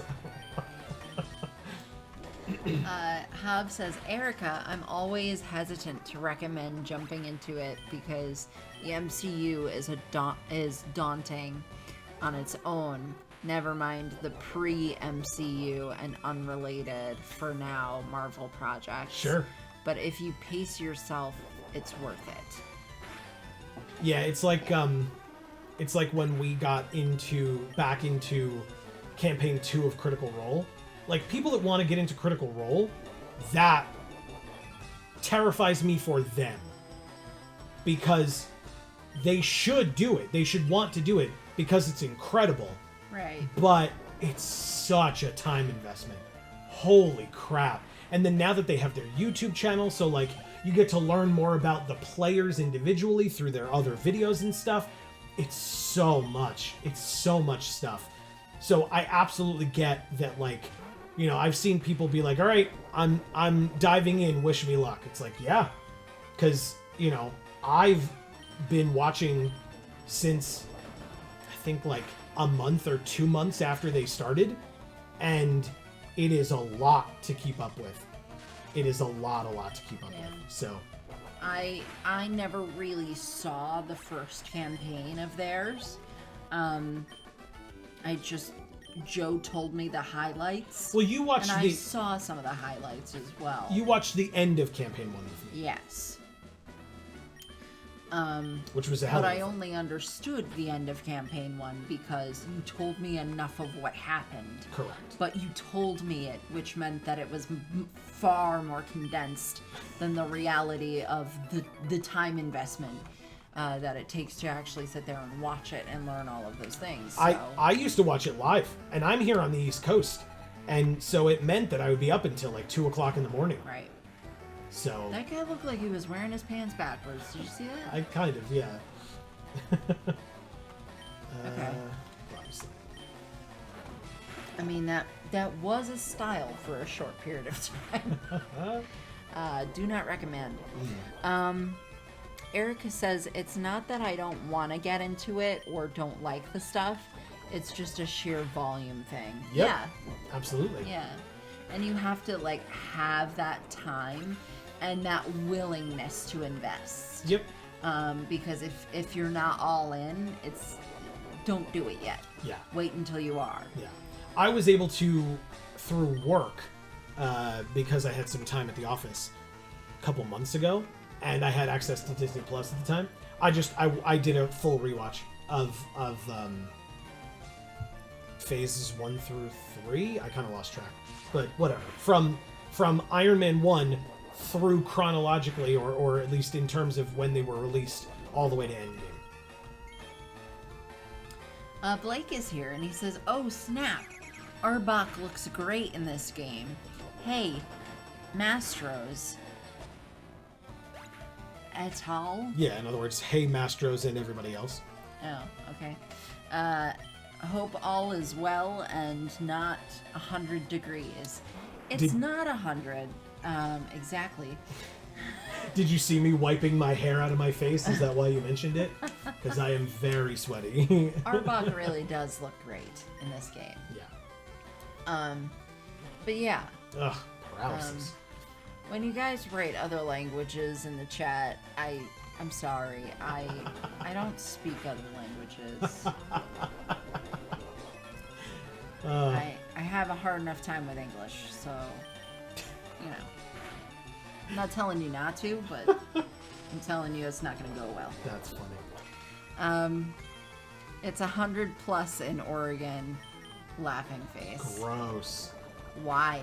Well, also because for him it's still light out. Ah, but still. No, we are going to a water park tomorrow, which I am very excited for. Correct. And tomorrow is supposed to be good, sunny weather of 85 degrees. And then for the rest of the week, it is supposed to alternate between being like 95 degrees and thunderstorms. So we are lucking out in terms of the weather for tomorrow, as long as it stays that way. Oh, he's faced that way. Okay, is that why you? That's his back of his body. Correct. Yeah. Okay. Yeah, I just caught a passing glance of what looked to be the front of his body with like the pockets. Yeah. Like the butt pockets. Yeah. And I'm like, okay. Look, we made these guys friends. Nice. That's funny. Okay. It reminded me of the time that I went to work with my pants on backwards and did not realize it. Because they were like jeggings. So they were just leggings. But like they had butt pockets on them. But you couldn't feel that they had butt pockets on them because they were just leggings, basically. But, you know, like, one of my coworkers came up to me and she was like, "Did you get dressed in the dark?" I was like, "No, why?" Like, and I got dressed in the dark every fucking day. What difference did it make? What a thing to say. And she was like, "I think your pants are on backwards." And I just start laughing hysterically because I looked down and she was fucking right. That is funny. That is funny. Because, like, you couldn't tell. Like, they didn't feel wrong. You know? They just, like... Because they're the same on the front as they are on the back. Like, they're just the same. They're cut in a way that you can't feel the difference. It's so weird. And they didn't have tags. I hate... Okay. I hate clothes without tags now. I feel like when we used to only have tags on clothes... I used to hate the tags and I would rip them out and blah de blah. And now that clothes pretty much never have tags when I buy them, it pisses me off to no end that they don't have a frickin' tag. Because that's indicating to me how I put this garment on. I've realized that a lot of the stuff I bought recently that didn't have tags had like, oh, this is a shirt, but it has like a neckline that's like the same on the front and the back. How do I know how to put this shirt on until I've already done it? And then I'm like walking around realizing it feels kind of weird and going, oh, it's on backwards. Like, it's so stupid. Like the other day at the store? Yeah. That happened. Oh. Erica says, I mean, she barely speaks English. That's right. I do. Blake says, also, at all, ain't no other language. What, that's not Latin? No? You're asking me or him? I'm asking anybody. All right, stop yelling. It ain't English. All right, Hopkey says, LOL, Amy, God. speak, or Spreek, Gij, Jean, Netherlands, LOL, JK, I won't. I tried. I did it. Hob says, saw Love and Thunder at an actual theater for my birthday on Wednesday. Oh, happy birthday. Happy What did belated you birthday. think of it? And it totally took me on a roller coaster of emotions. I'm still reeling. Sure. Okay. Sure. I want to hear what you have to say. Blake says, this tag love-hate relationship is wild. No, it's most likely Latin or some such. Yeah. Yeah. Which is why I know it, because, you know, I learned so much Latin in law school. I really didn't learn that much Latin in law school. I mean, I was in Spanish class for like too many years of my life, but it's all been wiped. I was going to say, I can still speak pretty good Spanish. I don't know anything. Hopkey says, good attempt at Dutch, Amy. Also, happy late birthday, Hop. Yeah. That was Dutch. Okay. Well, that's why Great. Netherlands. Sure.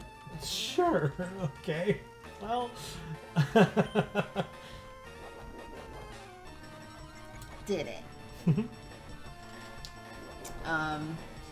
Yeah. Good stuff.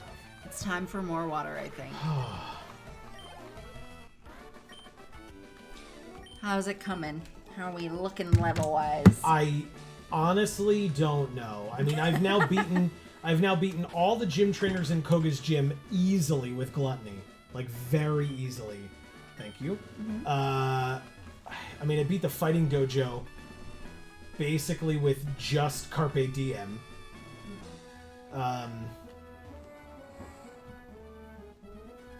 So now I have to try to figure out who else I need to level. Like, Thanos is good after going against all those flying types. And so there's only a couple people left to go before we can feel comfortable facing our rival. Like I said, despite the fact that his ace is level 40 and none of our people are close to level 40 yet. I shouldn't say close. I mean, some people would consider 38 close to 40, right? Carpe Diem's only 35, Gluttony's 37, and Thanos is 38. I mean, I feel like anytime I've ever played this game, by this game I mean Pokemon games, I was pretty under-leveled for whatever it was we were doing next. Correct, but... And still I managed to pull it out my ass somehow. Yes, but that sometimes would mean that you'd pull it out your ass with one Pokemon left unfainted. Right. I can't do that. Right. I'm just saying, you know a lot more about it than I did when I pulled it out my ass, so... So I need Thanos for 2 of his Pokemon. Oh, I need Sylvester for Charizard, that's right. I need Gluttony for, I guess I can put Sylvester against all those flying types as well. So sure, let's do that for a little while. Yeah, I need Thanos for Pidgeot and Gyarados. I need Sylvester for Charizard. I need Gluttony for Alakazam. And then somebody for Execute. Like we said, it could be I'm not gonna remember his name now. Come on, it's right there. Casper. Thank you, Big Casper. Yeah. We could also theoretically use Simpsons if we needed it, but Simpsons would be neutral, I think. So Hob says this is in reference to Thor. Okay. Love and Thunder. I laughed. I almost cried several times. I was terrified. Hot take: best Christian Bale performance in a comic book movie. I don't care. Wow. And when I got back, I needed to hug all my kids and tell them over and over again how much I love them. Nice. Very, very sweet, Hub. Thank you for sharing that with us. Yeah. And I completely agree. As someone who is not Christian Bale the person fan, but Christian Bale the works fan, I agree that it was his best performance I've literally ever seen. Including Dark Knight. Yeah. I mean, Dark Knight owes a lot to Heath Ledger. Oh, yeah. I mean, honestly, like, let's not pretend for a second that Dark Knight doesn't owe a lot to Heath Ledger. Like, actually his life. Well, yes, absolutely. Erica says, so Joe, Amy, the Broadway revival of Into the Woods extended 8 more weeks. Ooh. Okay. That's very cool. Yeah. That is cool.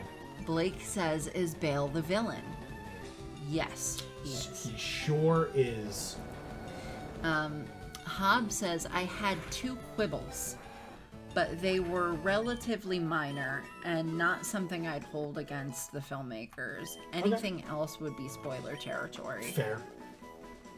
Yeah, and it's definitely too soon to be to be discussing, especially because content. Things are still pandemic-y. Like, people are just not necessarily going to theaters for stuff, and I get it. Right, so until it's actually on Disney Plus and has been for enough time to give people a chance to see it, you're right, I wouldn't feel comfortable talking about it either. Like, in depth, at least. Right. But yes, I also enjoyed it. I will say, in terms of, like, broad-reaching implications for, like, the future of the MCU collectively, I'm not sure how I felt about it, but I do know that as a standalone movie with a great character like Thor, who I enjoyed my time. Well, that was the thing. I don't think it has a major contribution because I feel like it was very standalone. Yeah. And we won't really know that until, when the time comes where we do see or don't see more from what happened here. But Hob is saying, thanks, Hopkey, just saw that. So Hob just saw that you wished him a happy late birthday. Gotcha. Yeah. Okay, we're getting there, Sylvester. We're getting there. It's gonna take a bit, and you're getting a lot of speed IVs.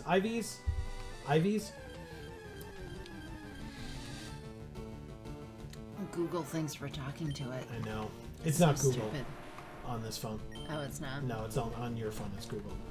On my old phone, it was Google. Okay. Now it's Bixby or some crap, I think. What? I don't remember. Never heard of that. Yeah. I don't actually know the activation phrase, but my phone thinks I say it all the time. Yeah. So. Okay. So it knows it, at least. But I sure don't. Nope.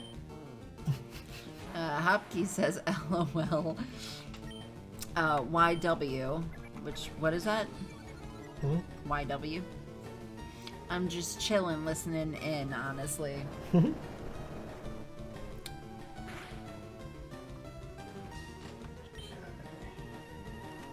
Sure, I'll use rollout. Why not? I love that art for that. It's so comic booky and great. For what? For that. Oh, the Hyper Fang? Yeah, when it's like a, not like a sunburst, but like an explosion almost, or something. Yeah.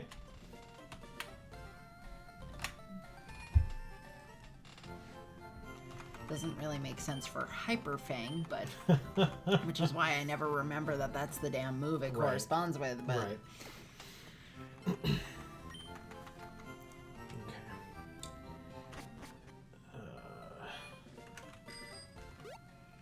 So guys, how have you all been? Yeah. Erica kind of told us already because she didn't get her audition, which sucks because she's an incredible singer.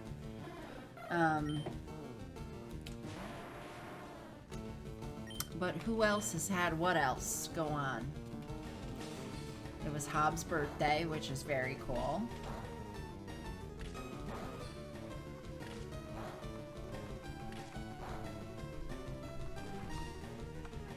Hit 5 times and did a whole 5 damage. Come on, Rock Throw, you piece of crap. Thank you. That's more like it. God. So little experience.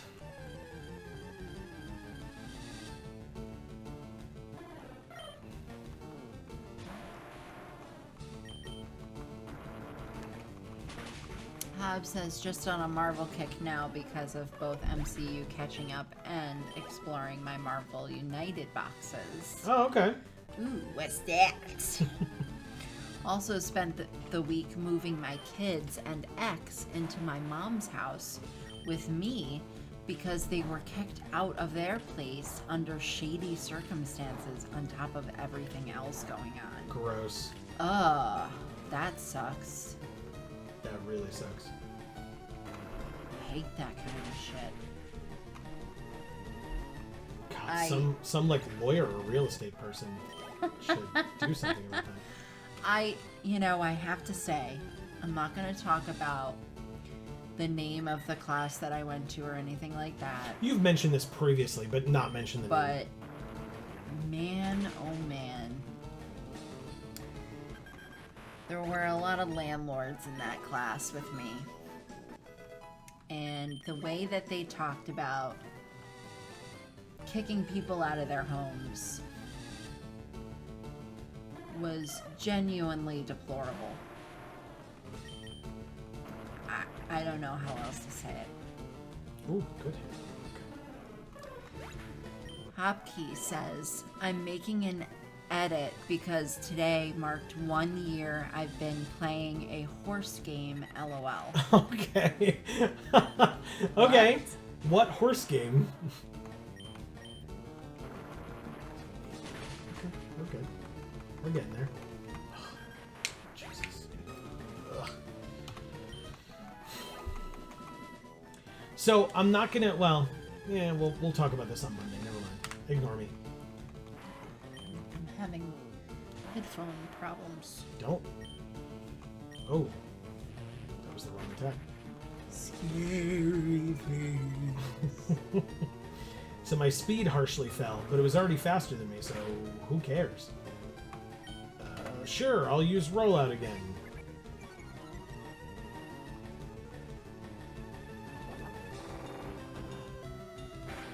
Got that. Oh, okay. Come on, Sylvester, you can do it. Couple more levels, man. It's not even 10 o'clock. I am exhausted. Really? For some reason. I don't know why. Actually, I probably do know why. I hopefully got fixed from some of the pain that I've been in recently.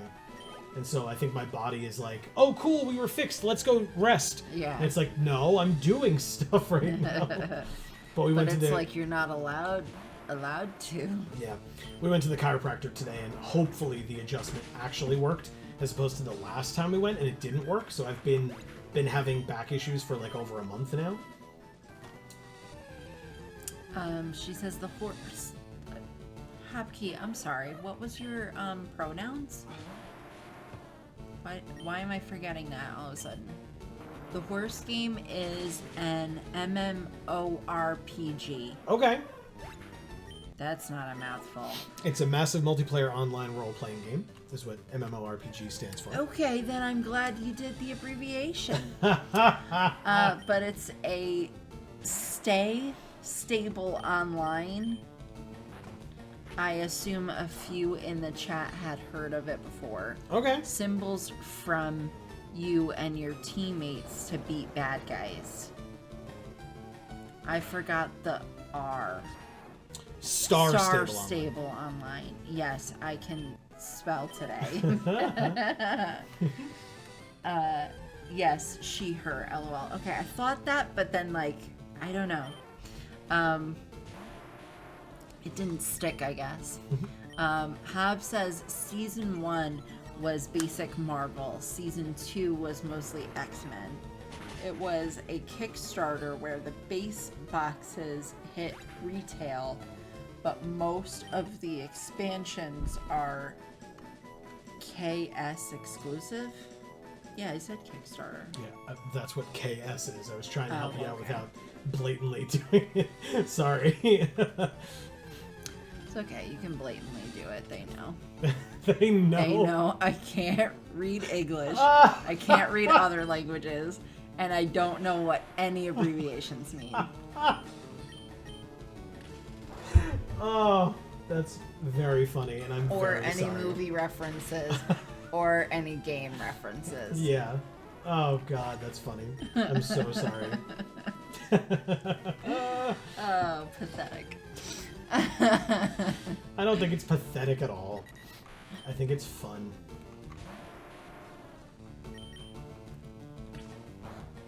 But I can talk about Boomerang Hanna-Barbera TV shows.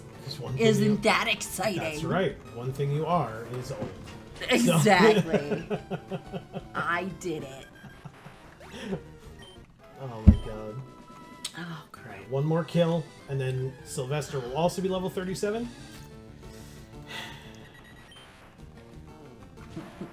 Yeah, this should be good. Hub says, I got all of season 1 and most of season 2 except for 3 boxes and 2 all-in promos because I'm poor and ran out of money. Oh man, I'm not gonna share this because, you know, it's got some of our personal information on it, but I had to take a picture. We had like $80-something in our checking account, and I got paid today, so we're fine. Hold on, Rock Blast. What are you?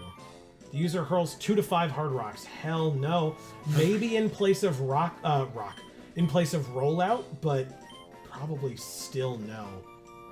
25 damage each, but 80 accuracy? No way. No way in hell. Anyway, we had like $80-something. Oh! I forgot this was at level 37. Traveler is becoming Golem. That's right. I totally forgot. This was not why I was trying to get to 37. That is sick. Yes, please. Oh my god, so cool. Sylvester's trying to learn Rock Blast. You just did this! No! Stop asking. It's gonna ask you again as soon as you move to the next blade of grass. You took a step. Sylvester's trying to learn Rock Blast. Shut up!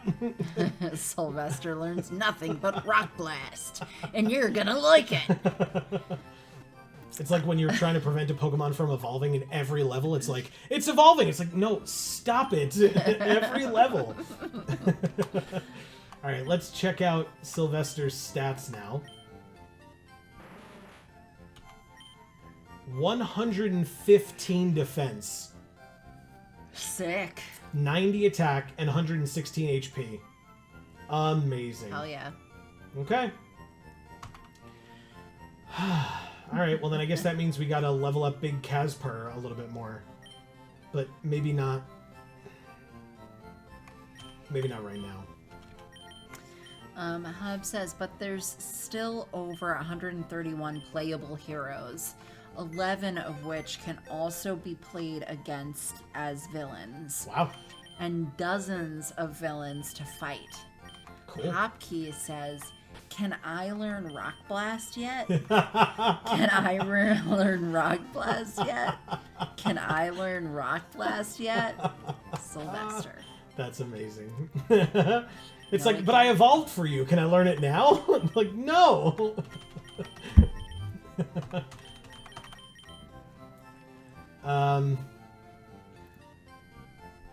So we want Thanos to start. We want Gluttony. We want Sylvester. The mouth on Carpe Diem. I just cannot. Okay, I guess we do have to level up Big Casper. But who are we going to level you up against? Birds? Ugh. I can't hit them. It's got to be in, like, this grass over here, I guess? Does that make sense? There's, like, poison types and stuff over here, right? Because there's, like, bugs and... Yeah! Okay. Venonat.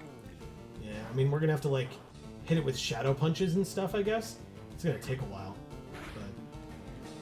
I have to say, I never liked Venonat, and then when we watched the TV show, Yeah. I liked Venonat. Because Tracy had one. Yeah.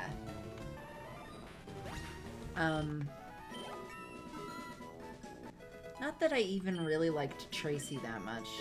I just liked his Pokemon. Okay. The Scyther, the Marill, and the Venonat. Yeah, they were cool. The Scyther at least had personality. Like, Scyther couldn't Yeah. do a lot because it was old. Right. Like, beat up. Yeah, it was like on its last leg.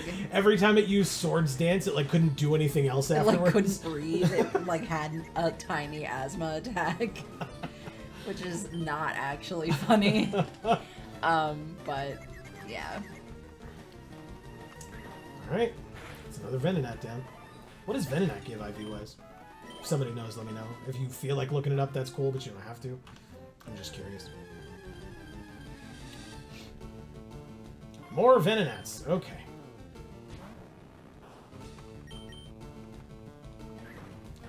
Big Casper, you're going to be a Gengar. Oh, nice crit. You're going to be a Gengar, and then we can go fight our rival.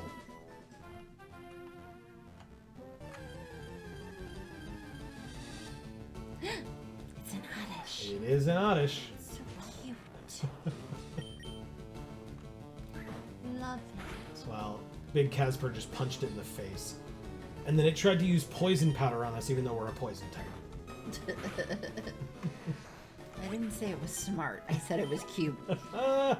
Yeah, they're not mutually exclusive. Hey, look, it's a Venonat. I think we have one of those, right?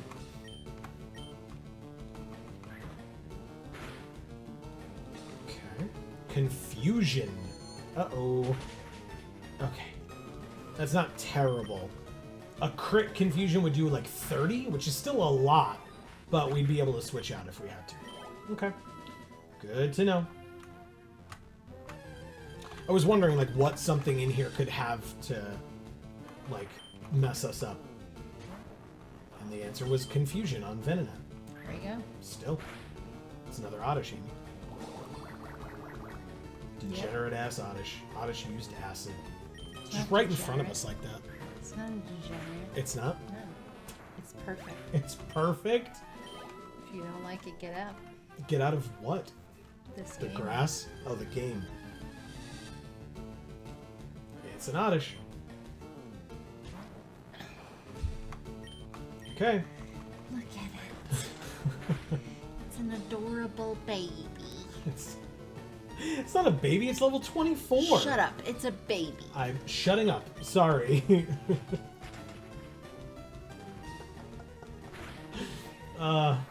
So funny. First patch, okay. A Pidgeotto. Cannot do anything to this Pidgeotto. Switch to Carpe Diem. Carpe Diem could use some more experience, so sure. Okie doke. Plus we get the Intimidate off to lower the attack.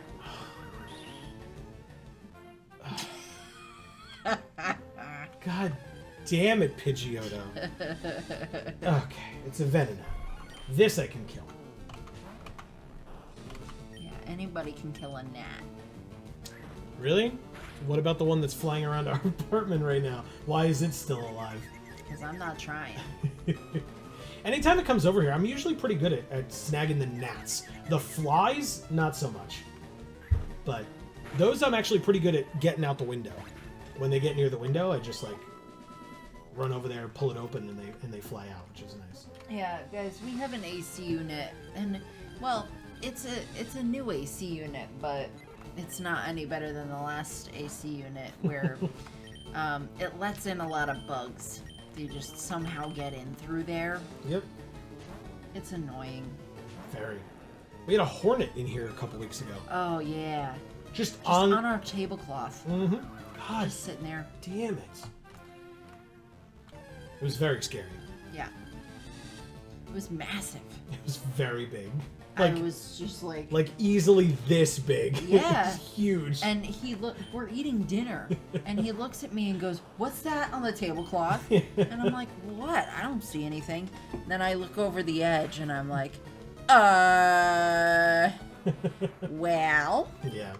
It's a friend. It came to dinner. It's something we don't want in here at the moment. Thankfully, neither of us are allergic or anything, but still not something that we'd like to have happen to us at any point. So. And I love bees or anything adjacent to bees or look like bees or smell like bees. So, but still, I didn't want it on my tablecloth while I was trying to eat dinner. Right? You know, if it's a picnic, that's one thing because you kind of come to expect it, but not just at your dinner table. Did I tell you I almost drank a wasp once? You were there. Do you remember? I was? Yeah. I don't remember that. Yeah, it was in college. We were playing like touch football, and I came back to my soda, and I like pick it up off the ground and I drink it, and I feel something in between my lip and my teeth my bottom teeth. I'm like, the hell? And I like, pull it out with my tongue and then like grab it with my fingers. And I see that it's a wasp, and I just threw it on the ground. Oh my god! It was you never told me this. Terrifying. This is terrible. Yeah. What the hell? Yeah, it was not okay. Jesus. Yeah, but I think by the time it got into my mouth, I don't think it was alive anymore. Oh, okay. Like it might have like drowned in there or something. But yeah. But holy crap, was that otherwise scary. it probably.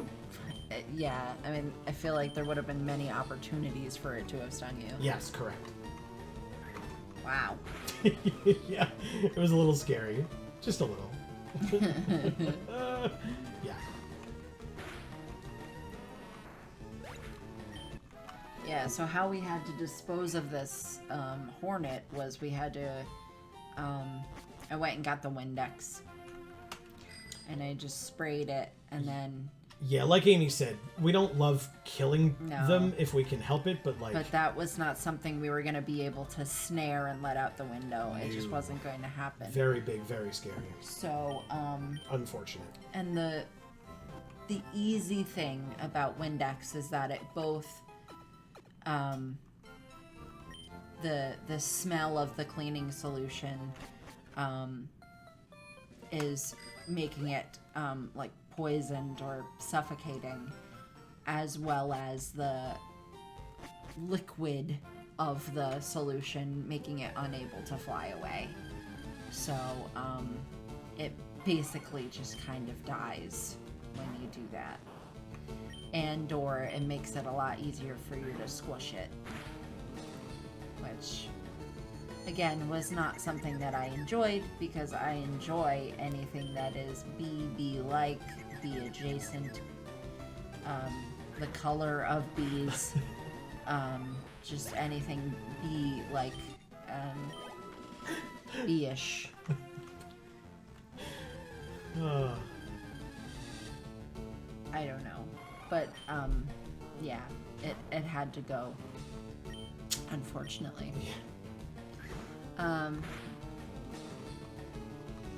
Hopkey says, poor Joe, must have been traumatizing. It was, you know what? Because, I will say, because I was in a larger group of people at the time, like it was, a group of friends in college, I didn't really let it set in that much.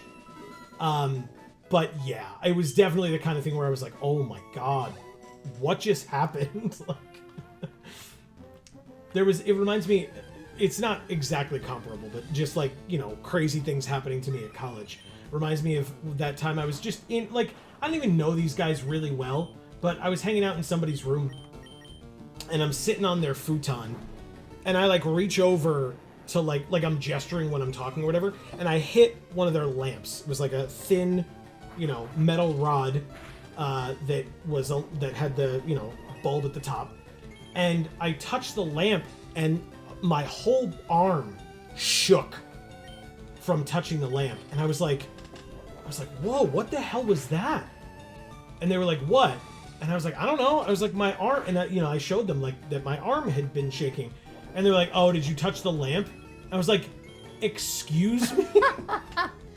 Oh yeah, that thing that electrocutes people that we just have in our apartment. Forgot to tell you about it, sorry. Yeah. It had like a wire inside that was like frayed and was like touching the inside of the metal rod. And so when you touched the outside of the metal rod, you got electrocuted slightly. That does happen. Oh my god. It was a very, like, you talk about traumatizing. I did not appreciate that experience. Yeah. Oh man. Hob says, luckily I haven't been accosted by yellow stinging insects as of late, though they give me all the anxiety. Unfortunately, the last 2 summers, I've been eaten alive by mosquitoes every time I go out.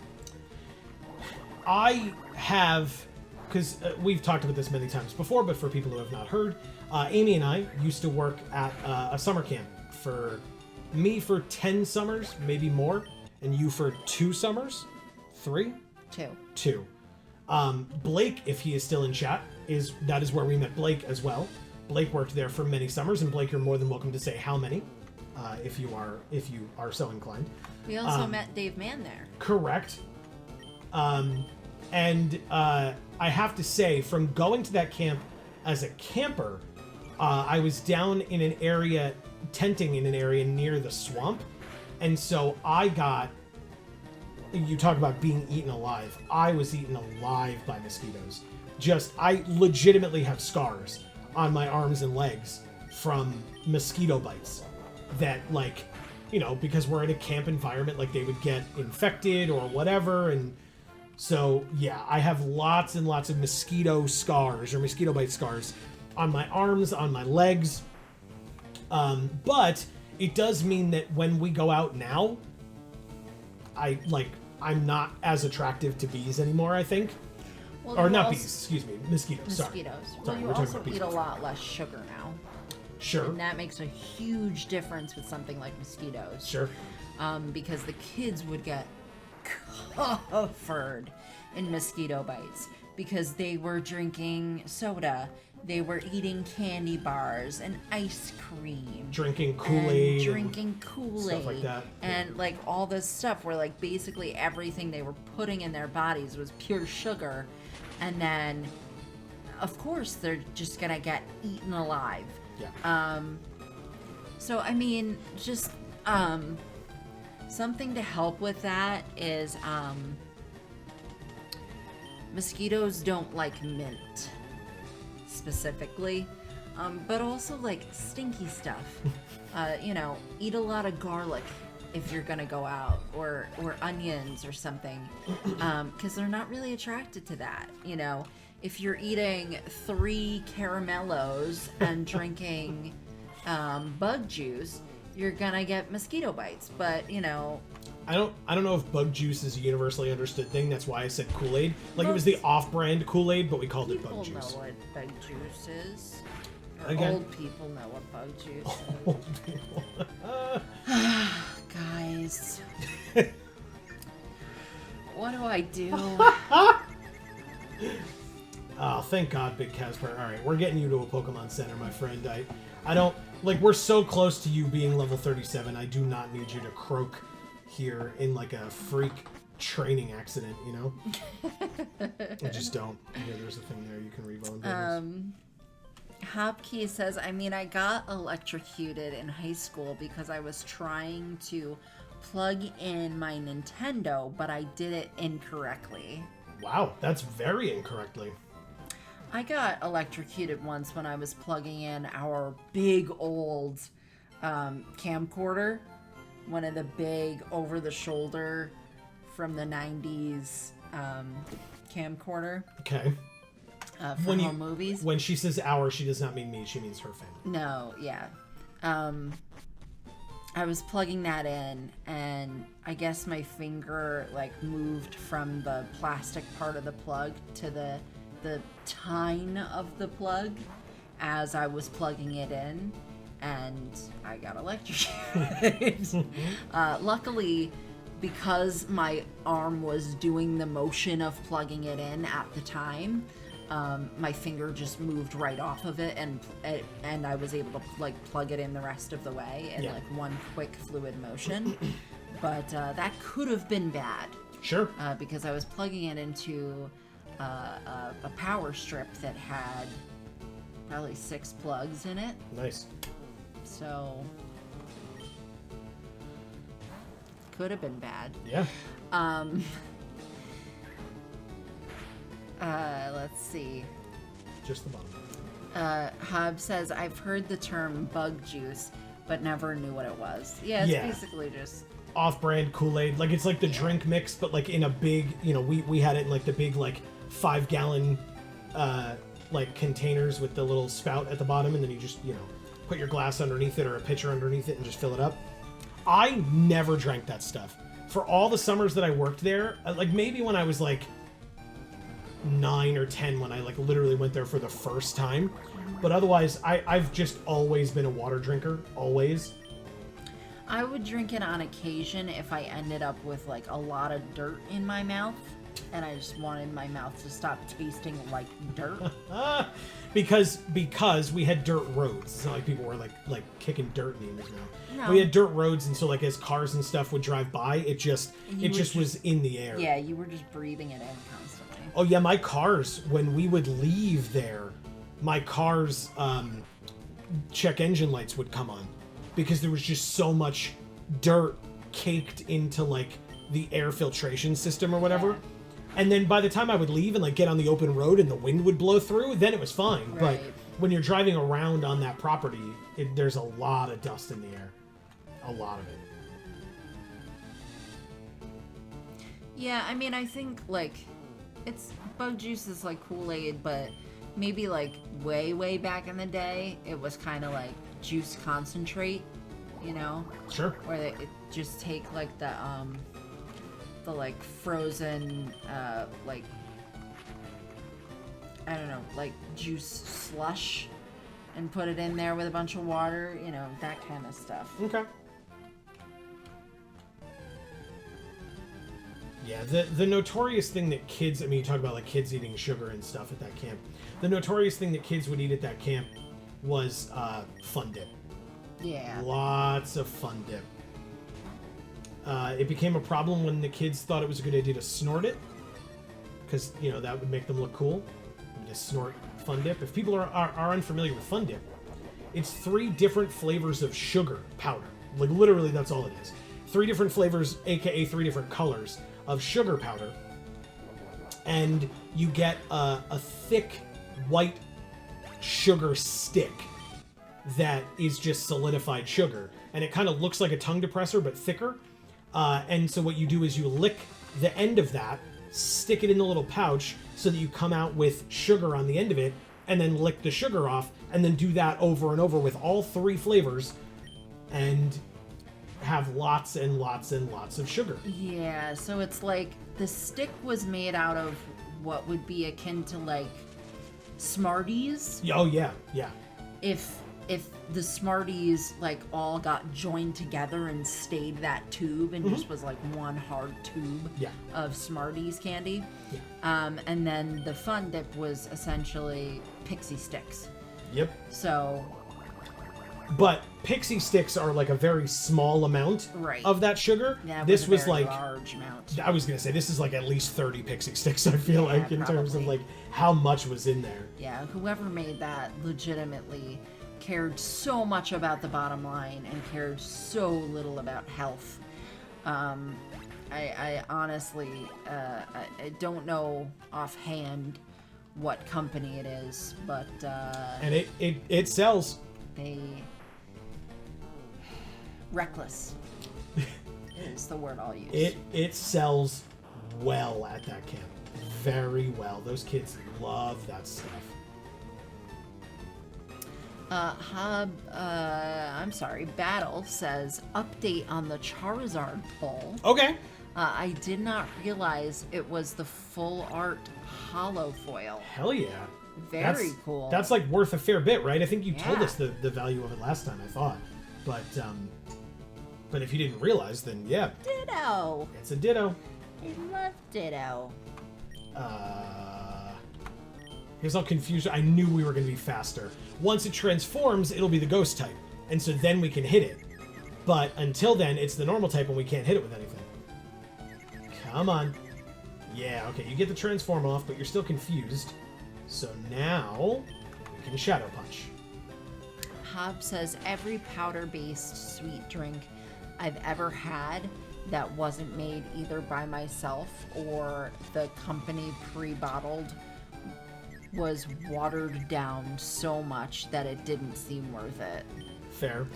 This was not, I would say. It really was they not. did. I mean, again, because they did a good job of knowing how to make it at the camp, right? Like the people that it was their job to make it, they made it every day, and sometimes I'm sure they would taste test it too to like know whether to add more or whatever. It was literally their job to do that. So. Yeah, so I mean, I think those people who watered it down did that on purpose so that it wasn't such a like sugar rush inducing thing. I would want it watered down. Yeah, honestly. because it's just so sweet. Yeah. Battle says $183 on TCG. That's awesome. Congratulations. Wow, That's man. Really cool. Really cool. That's fucking awesome. That's really cool. Good for you. Yeah. You deserve it, man. Yeah, keep it safe, keep it in a good place. Get the sleeve, as people say. Now, did we ask you, are you planning on flipping it or using it? Like, are you trying to sell it now that you know how much it's worth? Or do you want to keep it for like a deck or even to save in hopes that it will increase in value? I do not have somebody who's cut on me. God damn it. Okay. That's fine. I don't know that I beat everybody up there. I might have, but I might not have as well. I do not recall. It's fine. Big Casper needs one more level. And then I think we can start next week off with the rival fight, I suppose. I'm sure we're just going to get whirlwinded, but I'll give it a try.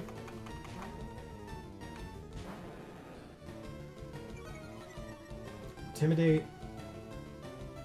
Whirlwind. Hey everybody, as a quick reminder, don't forget, we'll be back this Monday for another live stream at 8 p.m. Eastern, just like the time that this one started. So please be aware of that. But that stream will not be more of this Nuzlocke. It will be us continuing our Magic Monday playthroughs, where we play MTG Arena. And then we'll be back with more of this stream next Friday at 8 p.m. Eastern. So definitely be aware of that, and don't forget to subscribe and ring that bell so that you'll get notifications whenever any of our videos come out. I'm not done yet for the night. I just want to remind people while we're still here and talking. So Yeah. Go ahead, please feel free to do the thing. Let's see. Hob says, I used to sleeve, but then I found it got in the way of gameplay. Battle says, it's crazy. It paid for the box. Oh, I want to keep it because a friend and I are collecting the Brilliant Stars set. Awesome. Hopkey says, yee! I'll be here next Friday. Awesome. And then Hob says, God, that sounds way more suggestive than I meant it. At first, when Amy was reading it, I was curious where you were going with it. And honestly, like, sleeving versus not sleeving, it's so interesting, right? People that play for value or collect for value purposes would be horrified to hear that you don't sleeve, right? But people who are just playing the game to play the game, like, you know what I mean? Like, just play the game, just have fun. Like, I have plenty of older cards that are in my old school white deck that I used to play, you know, not quite kitchen table, but lunch table in school. Those cards are destroyed, right? I know what they do, but they have no value, right? And that's fine. I don't think any of them would be high value today, even if, but regardless, because that's obviously not the point, right? I played with them for fun with friends, and that was it. I used to hold them together with rubber bands, right? So, you know, instead of like in a deck box, so the sides would be all curled in, and, you know, and like with the, like, because the rubber bands would be basically in the same spot, you know, sometimes the rubber bands would get old and like stick to the cards. Yeah. Because like all the moisture or whatever would come out of them onto the cards. So like, yeah, I can completely understand that. And I will also say that some people will tell you, and I don't think they're wrong, some people will tell you that if you're using sleeves, that you have to work them. It's like a new pair of shoes. Like, when you first put sleeves on cards and try to, like, shuffle them, they're going to fly all over the place. But if you actually take the time to, like, work the sleeves, shuffle a lot, and, like, put them on the table, take them off the table, like, move them around, they will work off some of that slipperiness, depending on the brand. Some brands on purpose are slippery, but yeah, so that would be my brief, like, you know, limited knowledge of sleeving things, is that if you ever got something where you felt that it would be necessary to sleeve up a whole deck because there would be something valuable in it, I would say give that a try. Try to work the sleeves a bit. But otherwise, like I said, if you're just looking to just play cards and you don't care, then I don't care either. Enjoy. do what you want, because that's great.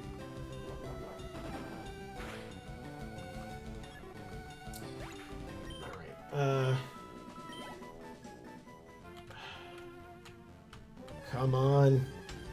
Big Casper, I believe in you. You're the only one left. You can do this. So, Erica, I don't know if you're still here, but before you said Into the Woods is going to get extended for 8 more weeks. So does that mean you're going to get to go? Oh, I had thought that question, but wasn't going to ask it in case it brought up bad stuff. Oh. But... Because I'm excited to find out if that's a possibility now. Like, maybe that's why she said it. Sure, so. sure. Hobbs says, I try to take as good care of cards in games I play as possible while still being just the cards. Sure. Yeah, I can understand that. Yeah. Yeah, I mean, like, I don't riffle shuffle, which is, like, I think a good way to damage cards.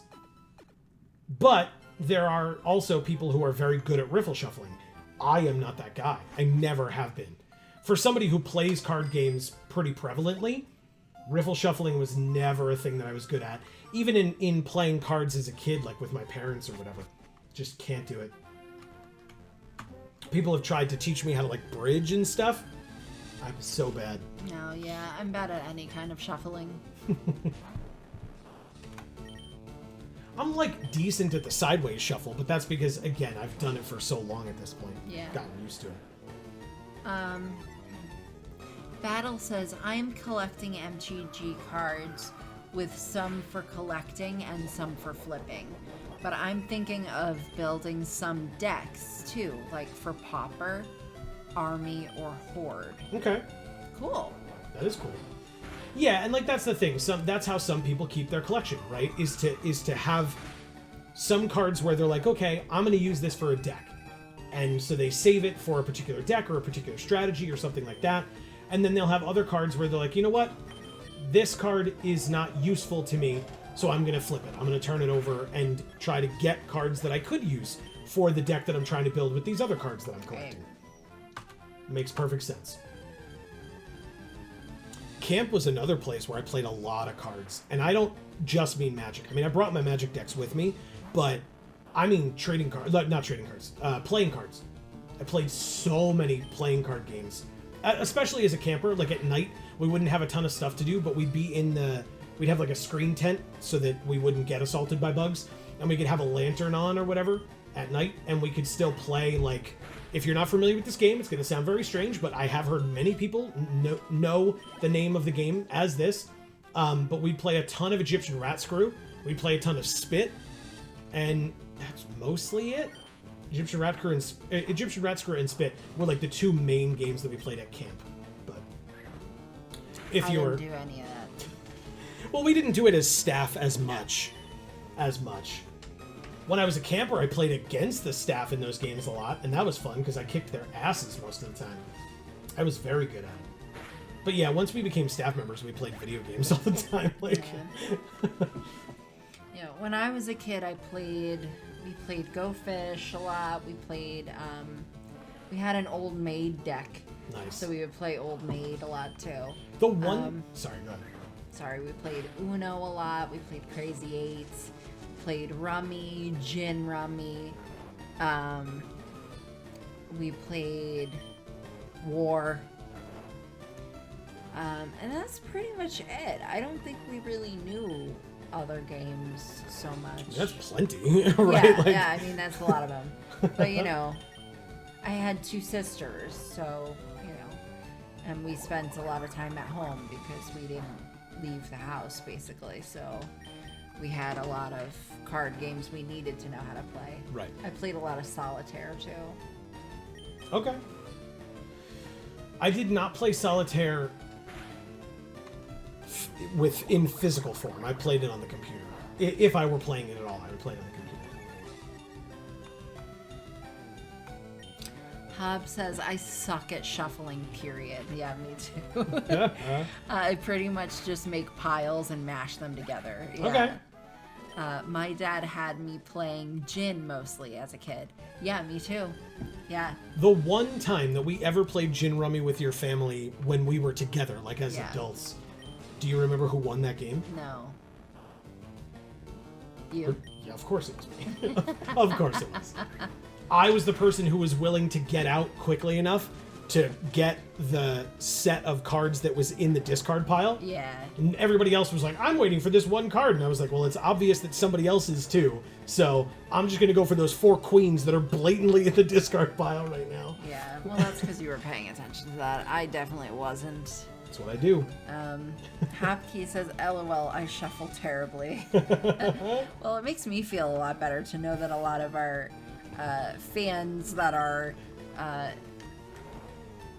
talking about players. Magic Sure. are bad at shuffling. That makes me feel a lot better. Battle says, and I just might sell all foils unless they make the art pop. Okay. I like the art a lot, like Bounding Wolf, Village Watch, and a lot of Throne of Eldraine. Family Game was... It's either Ukra or Uker. I'm maybe you can like phonetically spell it, so that if I'm butchering it. Okay, poison powder doesn't work. Thank God. We're getting close, Big Casper. This is a lot. This is taking a lot longer than I feel like than the other two, but maybe it's just because I'm getting more tired as we do it more. But we're getting there, Big Casper. We're getting there. He says it's Euchre. Euchre. Okay. Do you want to explain to us what, maybe it's a little bit too hard to do so, but if you want to, you can explain to us a little bit about that game and how to play. Sure, that'd be great. And also, yeah, the number of times we've done an opening, right, and you have, I mean, I've done it as well, but I feel like you call it out a lot more, that you'll look at a foil and you'll be like, this foil sucks. Like, the art is too dark for it. It just makes the art darker to try to put it in foil, and so now it looks bad. Yeah, so when it comes to great foils, it's pictures that are bright and light, right? Those are the ones that translate to foil amazingly well. Yeah.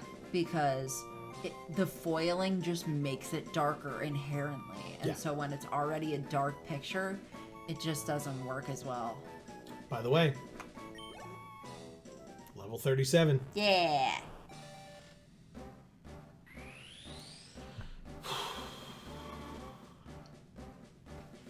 Did it. Wow. Oh, Jesus. Oh. Wow. We're getting spammed up in here. I guess so. The video is going to stop for a moment as I click over here, or the game, I should say. Okay. We did it. We got rid of him. Awesome. Sorry, everybody. I will definitely report you for sure. That one. Yep. Best adult dating site. Yeah. No thanks. Yeah, I'm good. Please, nobody ever go to that site ever. Okay. I think we're good. Yeah, I think you did it. I think so too. I could remove each of these, but There's no point. No. They're okay. The messages are deleted. So. Yeah. And thank you, Hub, for calling it out as well. I appreciate it. Yeah. We got rid of them. Okay. So we did it. Look. We have a Gengar. Very nice. And the stats. Look at that speed. Yeah, but everything else is trash. That special attack isn't. Yeah, that's... And that HP isn't. Okay. The special defense is fine in comparison. I mean, not compared to Simpsons. But compared to Sylvester... 85? And yours was 70? Okay. Yeah. Alright. Well, interestingly, it's 1041. Yeah, let me just read Hobbs' message before we got spammed. Yes. He says, my mom started collecting Magic when it first came out. And she gave me the cards she didn't want, and I loved the art. That's so cool. It wasn't until much later that I grasped the actual gameplay after Pokemon. Okay. Cool. Do you still have some of those original cards that your mom gave you? Because if so, that's really awesome for you. Those are worth some money. Alright, so first Pokemon would have to be Thanos. to fight the Pidgeot. Interesting. Hopkey says, LOL, heroes Joe and Amy. Yeah, I mean, it bothers us just as much, if not more, than it bothers you guys, I promise. So, yes, I'm glad. Thank you for saying that. Battle says, High-Low Jack and the game Pepper are similar. Okay. Oh, okay. To Euchre. Yeah. Or Euchre. Sorry, Euchre. We were given the pronunciation. I should probably say it correctly. Is 2 versus 2 players, where you bid on how many tricks you take. Suit is colored Jacks high, Ace, King, down to 9s. Okay. 2 through 8 not used. Okay. Hob says, oh yes I do. I actually built mono decks of every color from them as a teaching tool for new players. So cool. I am never getting rid of any of those. Good for you. That's really cool. Good for you. That's really cool. Yeah. Do you teach new players? That's awesome. Is that a thing you do?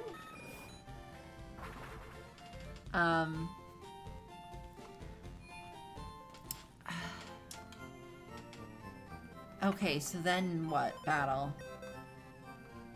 Alright, this is gonna be a thing.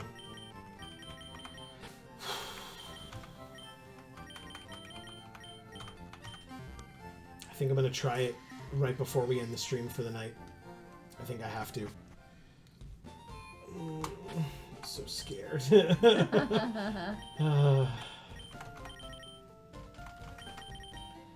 Alright. Yeah, I think I'm going to try to fight the rival. We have our plan. We know who we want in and where and when and why. Let's just do it. My ears are sweating. Thank you. It's just uncomfortable. I'm sorry. My everything is sweating. I'm very warm. I love the twin pools that are shooting. Yeah. Just looks like lactating. Looks like lactating. It just looks like lactating. Fair enough. Oh, not here. Battle says points to 10 for a win with 1 point for 3 tricks. Okay. 2 points for 5 tricks. 4 points if you go alone with a 1 card swap from your partner. Then he says, no problem. Hub says, I haven't in a long time, but I used to help run an informal gaming day for people on the autism spectrum, of which I'm one. Okay. As an offshoot of the job skills program I worked with in the early 10s. That's so cool. Really cool. Did you say approximately where you live or you didn't? I'm not going to actually ask that if you don't want to share it, but I kind of am asking it if you don't mind sharing. For as much comfort as we say we're in New York State, Right. That's a large space. So, 20 cents. Yeah. All right. Are we ready? Mm-hmm. I'm not. What kept you, Gruel? Ha ha ha! I thought you'd turn up if I waited here. I guess Team Rocket slowed you down. Not that I care. I saw you in Saffron, so I decided to see if you got better. What kept us was a grueling fight to level up enough to fight you. 5 Pokemon. Oh god, I'm so scared. Okay, level 37. That's a good sign. That's a very good sign. Quick attack. I was like, it's faster than me? But quick attack. Come on, baby. God damn it. Alright, even a quick attack crit does not kill us here. Good, it was not a crit. But it does mean that Thanos is going to have a rough time against that Gyarados.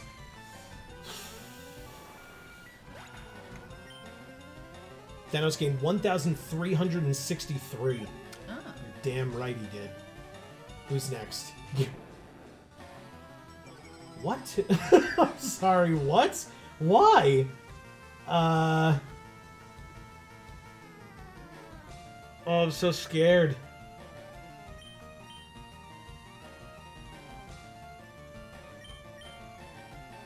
Like, so here's my thought process so people can understand what I'm thinking here. Right? Because he sent in Gyarados, which I don't understand, we should be able to just shockwave it and kill it. It's 4 times weak, we're very strong, and we're super fast. So we should be faster than this Gyarados as well. You know what I can do? Let's look at our own Carpe Diem. Carpe Diem, what is your speed stat? 79?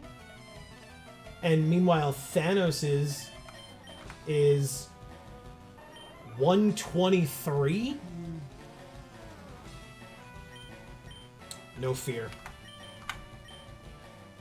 Kill him. Kill him.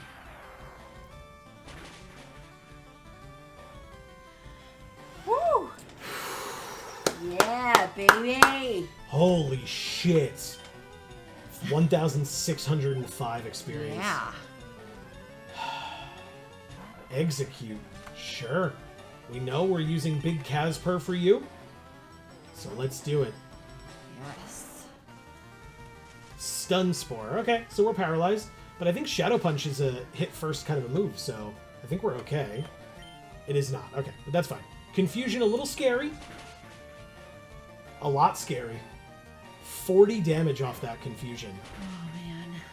It's okay. We have backup plans. So 40 damage means we live a non-crit Confusion here.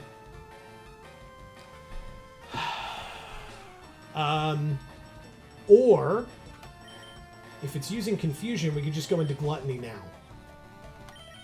And I think that's much safer than risking the crit.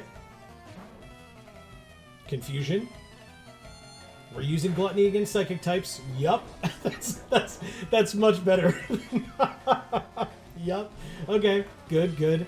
Let's see what Body Slam does against a bunch of eggs. Kills them. Yeah. Okay. God, Gluttony are so cool. Okay. Yeah, it would just crack all the shells and they would just be a mess. Yep. Alright, 2 more Pokemon left. Here's Alakazam, so we get to just stay in with Gluttony here.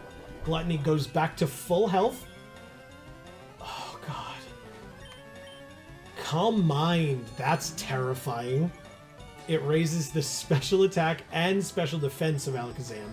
But its defense is paper. And so it almost dies in one and gets... Damn it! I was like, oh, it's paralyzed, so we're going to be faster. But it has Synchronize. Alright, let's headbutt. Future Sight. Okay. So the only issue is Sylvester might take that Future Sight if he takes too long killing the Charizard. Gluttony's level 38 now. Okay. Plus, look at that HP plus. Yeah, that's insane. Damn. So much HP, Gluttony. Okay, last Pokemon. Charizard. Do I just stay in? Flamethrower, yeah. Our special defense is insane, right? That's a lot of damage. Yeah. Here's the Body Slam, though. Okay, not quite half, but we do gain some HP back.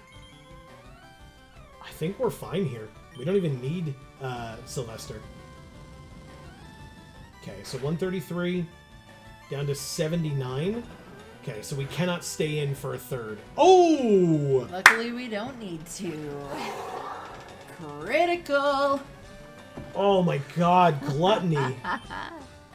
Oh. I'm so happy. Oh man, so you are ready for Boss Rocket. $1,440 for winning. We got through it. Did it. We didn't overlevel at all. And wow. All right, read some of this chat. That's Okay. I saw folks saying things, and I thank you for being patient with us. Havkeys says they're from Arizona. Hav Gungan says Rhode Island. Okay, thank you. Yeah, because I was wondering if you were in New York because we have a friend who needs people on the spectrum to be part of an organization that he's, I don't know, he's losing people or he needs some, I don't know the details. I don't remember the details anymore. Shit. But Sorry. Battle says, so if you have a jack of clubs, a jack of spades, and an ace of clubs, and your partner dealt with a king of clubs on the pile, and you order it up for suit clubs, your team has the 4 high cards. Okay. Okay, I think I get that. Hob says Thanos snapped. Yeah. Expert win. Thank you. Oh my god. That's really cool. And you got a Lapras. Yes, I did get a Lapras, which I'm going to name Aqua Bus, because that's just what it is. I guess it could be an Aqua Taxi. Which do you prefer? Bus or taxi? Bus is fine. Aqua Bus it is. It was placed in box 1. It's a Lapras. It's a very intelligent Pokemon. We kept it in our lab, but it'll be much better off with you. I think you will be a good trainer for Lapras. Thanks. It's a good swimmer. It'll give you a lift across water. You're damn right it will. But not right now. Alright, so I'm gonna go heal up, and then I think we just face Giovanni before we call it a stream. Oh, jeez. Okay. He's right here. Like, it's literally what we have to do Yeah, next. okay. And then before next stream, we can try to figure out how we're going to deal with Sabrina. Alright, so against his ground types, we're going to want Carpe Diem. We're not going to want Thanos as much. We could probably use Gluttony. We definitely want Sylvester. We want Big Casper, who's got Levitate. So we've got plenty of options here for his Pokemon, but I am going to start with Carpe Diem at the top. Battle says the other suit high cards are ace on down. Okay. And then Hob says, makes me think of Cat Bus from Totoro. Yes. Which is perfect, because we have Gluttony. That's right. Who basically is Totoro. That's right. Okay, cool. Here's Cubone to start against Carpe Diem. I love it. Now, this is not Giovanni, if we did not get that. This is just a random rocket before Giovanni. Right. But we saw Giovanni through the wall, or on the other side of the wall as we walked down here. Surf kills in 1. And we are faster. Cubone goes down. 595 for Carpe Diem. Nice. Another level here wouldn't be the worst. We're just going to use Strength. And kill. Hell yeah. 699. And last but not least, Marowak. Surf again. Yeah. I don't know if this will kill in 1. It technically does not. So close. That's fine. It uses Rage and we take 4 whole damage and then heal it all off with leftovers. Thank you. How many leftovers do we have? It's a held item. Do you not remember that? But I thought we only had it on Gluttony. No, we have 2 of them. Oh, that's nice. Yes. It's very nice. You literally get them from the places where the Snorlaxes were sitting. Yeah. So we got 2 because there were 2 Snorlax. Alright. I mean, we're down, what, 2 power points on Surf or something? You can read the chat while I kind of try to figure this out. Battle is asking what your shirt says. Oh! It is a an album cover for the band Heart. And it says Barracuda right there, and it's got That's the Heart album. right there. Yeah. I think I'm showing it. Yes, I'm definitely showing it off. Cool. So, good band. Hob says, I miss the Fox Trauma Streamline dub with Cheryl, Angelica Pickles, Chase as May. Oh, okay. I'm so confused. For Totoro. Oh. Are there any of these plants things that I... Yes, a Revive. Great. We can sell that. We also have a Nugget to sell. All right, Giovanni. Card key opened the door. And here we go. There he is. Ah, Gruel. So we meet again. The president and I are discussing a vital business proposition.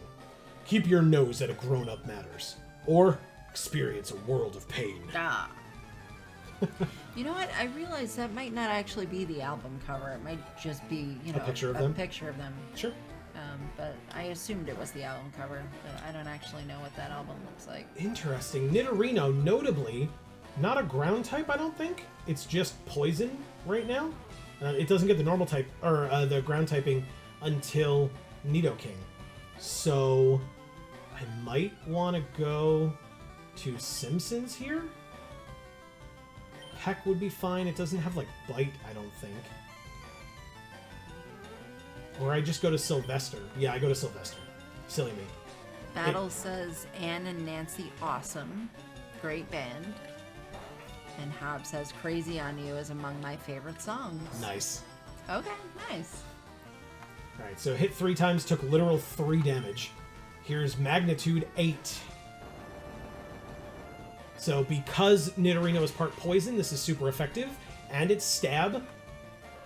And so it kills in 1. Carpe Diem gain 466. Sylvester, good. 3 more Pokemon. Nidoqueen.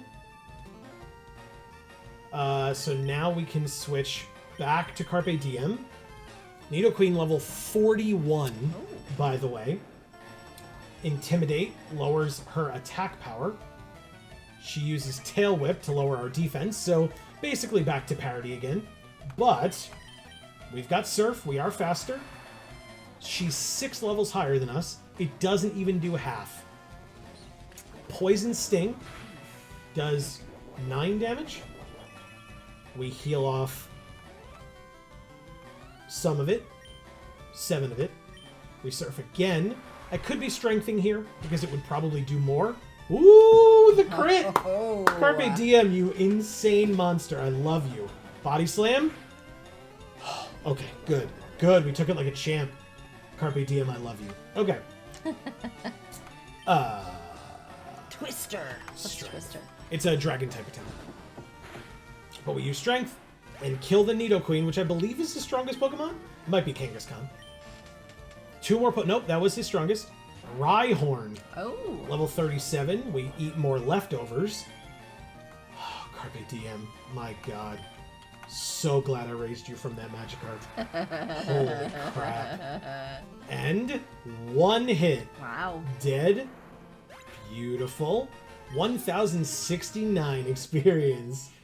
Up to level 36. Those pluses. My god. So good. Battle says he's a Gyarados? That's what we're doing. Yeah. Alright. Yeah, Kangaskhan level 35. Now, notably, not ground type, just normal. So, Strength here instead of Surf. Wow, very little damage. Rage. Okay, Rage is going to do more and more as Kangaskhan gets hit more and more. Maybe I switch to Big Casper here? This is a risky move, but we'll give it a try. Oh, Battle says I'm new to Pokemon. Oh, okay. So that was a serious question. Oh, so it's not Gyarados, it's Gyarados, G-Y. Okay. But otherwise, yes, that is what Magikarp. We had a Magikarp earlier. It evolves into Gyarados, and we're using it because it's very good against these ground type Pokemon, which is prevalently what Giovanni has. Kangaskhan is confused. Hurt itself, thank God. Oh, we can't do a Shadow Punch. Right, I switched to you very foolishly, didn't I? Okay. Alright, let's put in Sylvester then. My bad. Kangaskhan is not confused anymore, and used Tail Whip. Oh no, our defense. Alright, let's do... This thing is real ugly from behind. Golem? Yeah. You've never really liked how Golem looks, though. Right? No, it's pretty ugly, but it's very ugly from behind. Mega Punch, not a fighting type attack despite the punch aspect of it, so it is not very effective. Neither is Rage. Does 5 whole damage to us. Magnitude 8. Good hit. Oh, so close. No. Rage is building. I still think I'm going to use Magnitude. He probably has a potion here. He does not. And Mega Punch misses. Magnitude 9. Way unnecessary, but okay. Goodbye, Kangaskhan. Yeah. And guess what? You did it. Goodbye, Giovanni. Ha That's ha. it. Fuck that guy. Unbelievable. Ugh. I lost again? We got $4,100 for winning. Turns out Crime Boss is loaded. Yeah.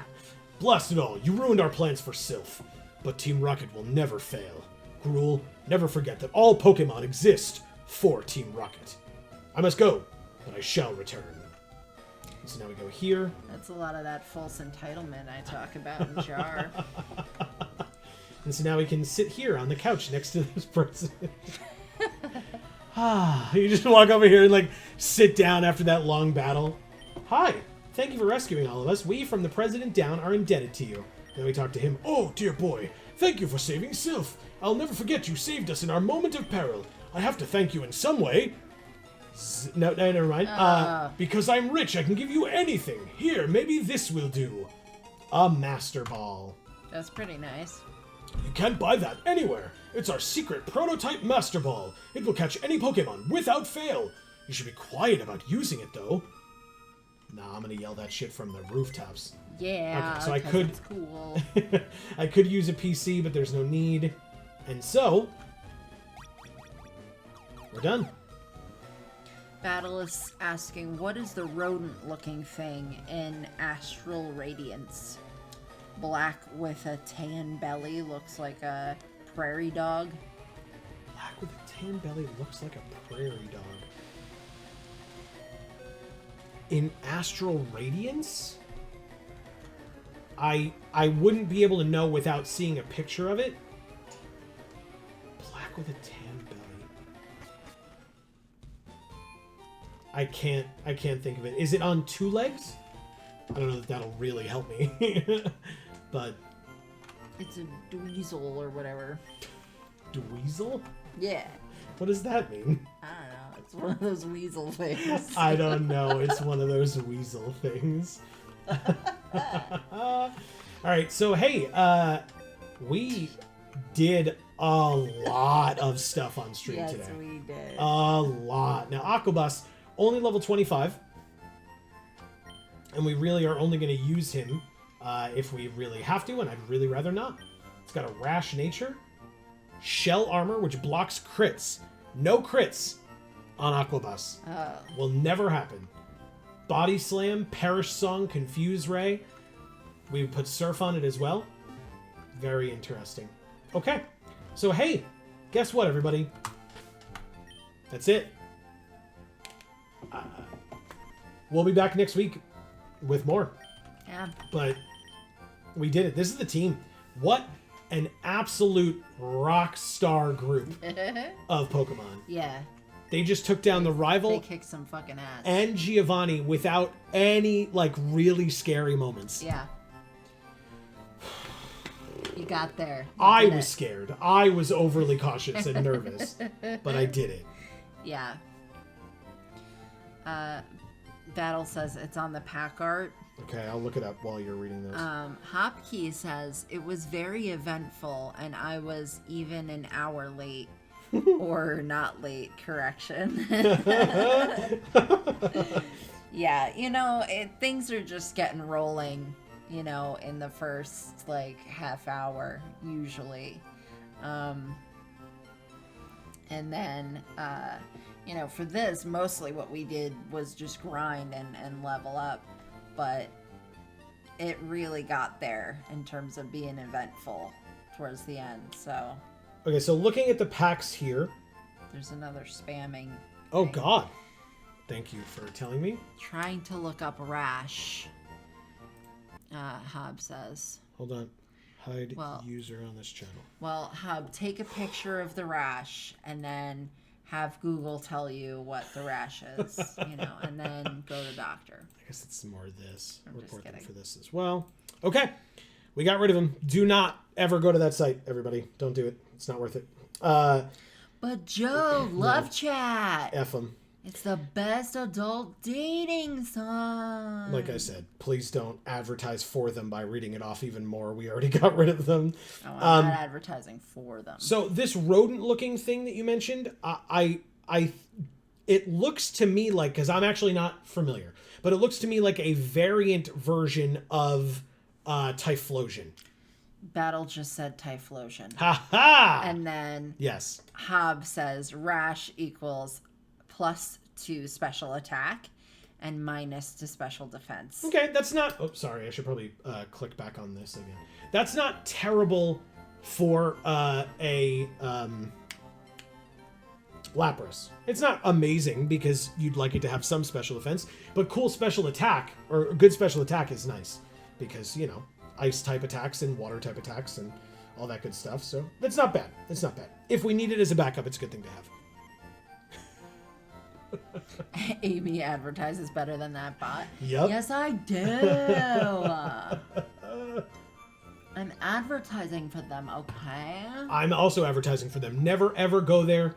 They can go to hell. That site sucks. Never use it.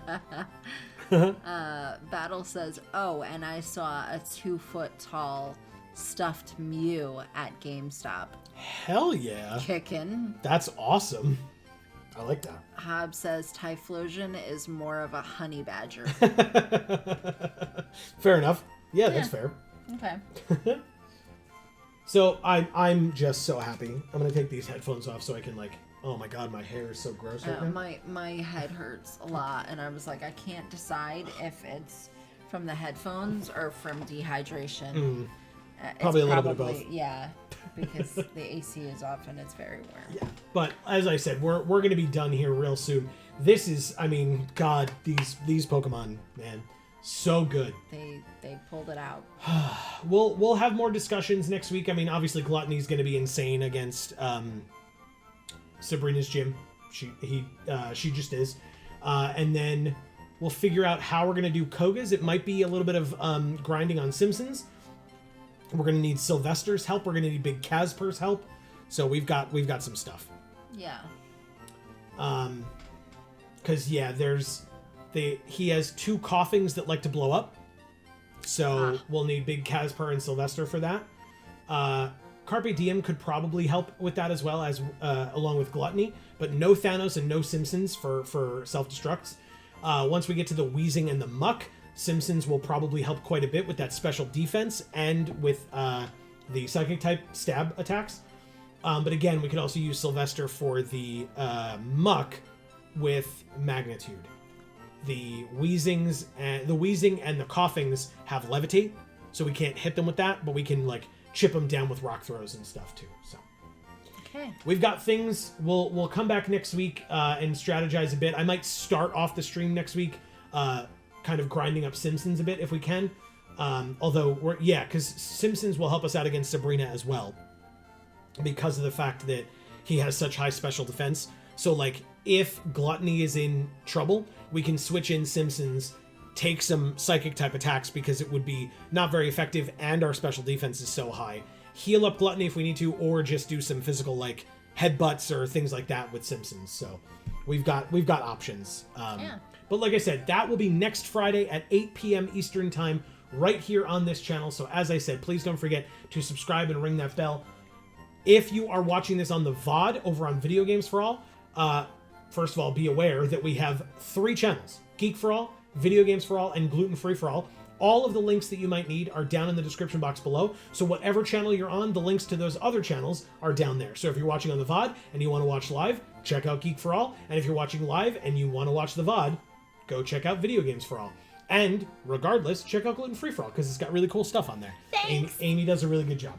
So I try. You succeed.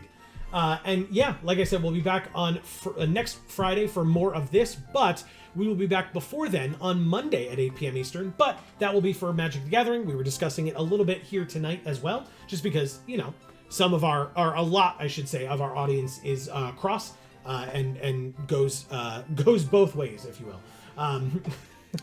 No. Erica and I were talking about that before. But yes, so if Magic is something that you're interested in, we play MTG Arena every Monday, also at 8 p.m. Eastern. So definitely check that out as well. We would love to have you. And then don't forget, in fact, I will say, if you like Pokemon, our Pokemon Sapphire video that is coming out this Tuesday, so stay tuned for that on Video Games for All, is one of my favorite episodes. That, like, you have to watch till the end because it goes very off the rails in the best and funniest way possible. So I highly encourage you to check that out. It should be a good one. I'm looking forward to hearing people's reactions to that episode. So, but regardless, we hope to see you soon, whether it is, like I said, next Friday, this coming Monday, or in the comment section of those videos that will be coming out in the interim. Because like I said, don't forget wherever you are to subscribe and ring that bell. And then last but not least, if you're enjoying the things that we're doing on this channel or on any channel that you happen to be watching this on, don't forget likes and shares go a very long way, and we really, really appreciate any and all support that you are all willing to give. Okay. I will start reading off some people. No, I was implying that there's a message. I'm sorry. Didn't do yet. I messed it up. Battle said cool to the honey badger. Yes. And Hob says, I can't wait to see it. Yeah, I can't wait to hear people's reactions. Truly, it's going to be great.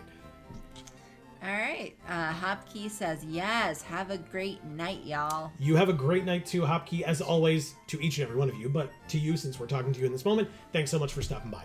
We really appreciate it. So yes, Amy, now you can do your thing. Sorry. Okay. Hopkey. Always love having you here. Thanks so much for being here. Really great. Hob, you've been amazing of late, and I am loving it. Thanks you so much. Thanks for the movie list. It was a lot of fun to have that conversation. Yeah.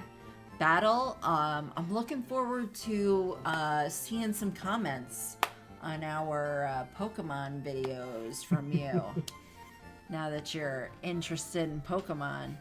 Jake's here, and he says, hi, guys. What's going on? Are you in the state that you were in when you sent us those pictures and stuff? I haven't looked at them yet. Okay, fair enough. I haven't had a chance.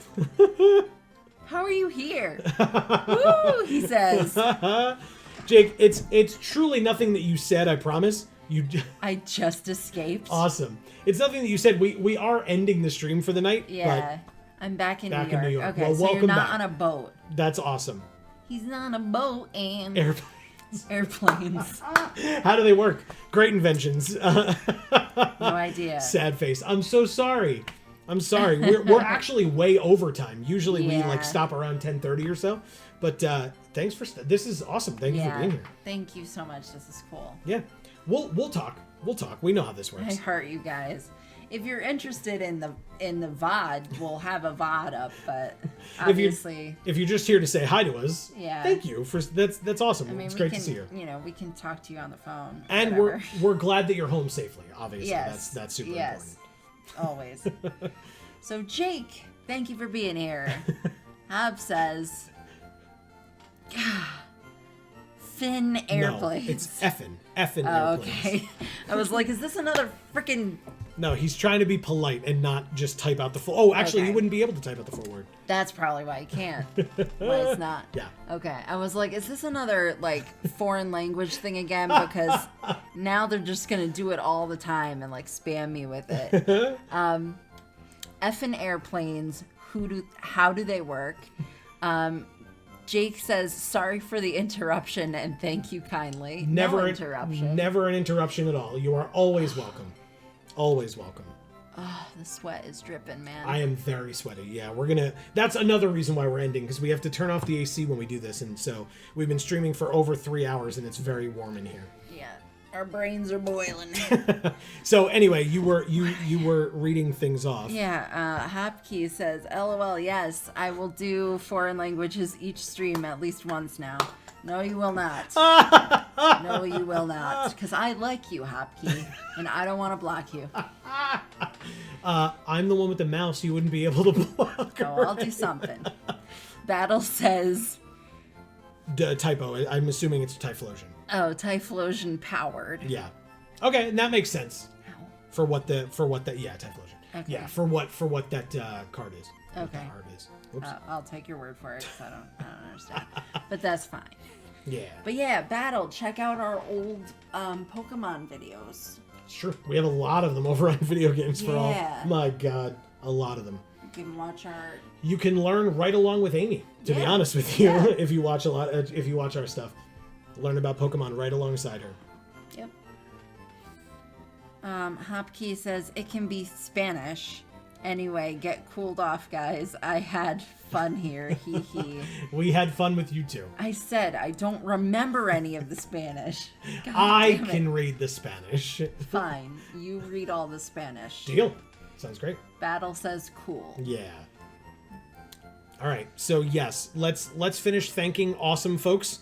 Okay. And then any more messages that come in, we'll get back to those. What else? But, okay, so I said Jake, I said Hopkey, I said Hob. Battle, I don't think I mentioned you. Well, you yet. because you had started talking about Pokemon. Okay. With Battle so at Battle. that point. Then we had Erica. Yes. She's amazing. We had Blake tonight too, which is also nice. Yes. And we had Dave lurking. Yes. And there was one other new person who subscribed tonight. Yes, you passed him. Did I? Ray. Oh yeah. Yes. Ray so Kersey. Ray, nice to meet you. Thanks for the subscription. Oh. Yes. Oh, Marcus was here and CJ was here too. How could we forget all of these amazing people? Crazy. And we can't even go back as far as the beginning. But I think that was everyone. I think that was. If we missed you, we're so sorry. Leave it in the comments on the VoD. Oh, there you go. See, Hopkey didn't do it, but Jake did. Que se enfríen pronto. Amazing. Thank you. There you go. You want to try it? Nope. Okay, I didn't think so. You read all the Spanish. Deal. Not a problem at all. So, hey, everybody. That, as I said, is the end of this particular stream. We are going to go, but we hope that, first of all, if you did not hear your name mentioned, but you were watching and lurking, thank you so much for the lurk. Regardless, we really appreciate it. We just didn't say your name because we didn't see you in chat. Right. But please don't ever hesitate to post in chat if you're interested. We would love to hear from you, even if you're just popping in, saying you're lurking, and then going away. That's what Dave did earlier. No problems with that whatsoever. We really appreciate having you. And please don't feel obligated to post in chat either. It's always, it's a ton of fun, but some people can get overwhelmed with that. And so please don't feel like you need to be welcomed by us, because we really appreciate having each and every one of you regardless. Yeah. So, we will be back on Monday for MTG Arena, on Friday for more of this. In fact, I guess I can go like this now so that you can hear more of the game music instead of just our annoying voices. We're not. But for now, from us here at the Geek for All family of channels, I have been Joe. And I'm Amy. Before you do the wave. Hashtag Orthos Pride. No. Close. I will say, as a reminder for everybody, please don't forget, until we see you next time, please continue to stay safe and happy and healthy. That is to you and yours super important. And now we can do it. As we always say, in whichever video or stream of ours you watch next, we will see you all next time. Thanks, everybody.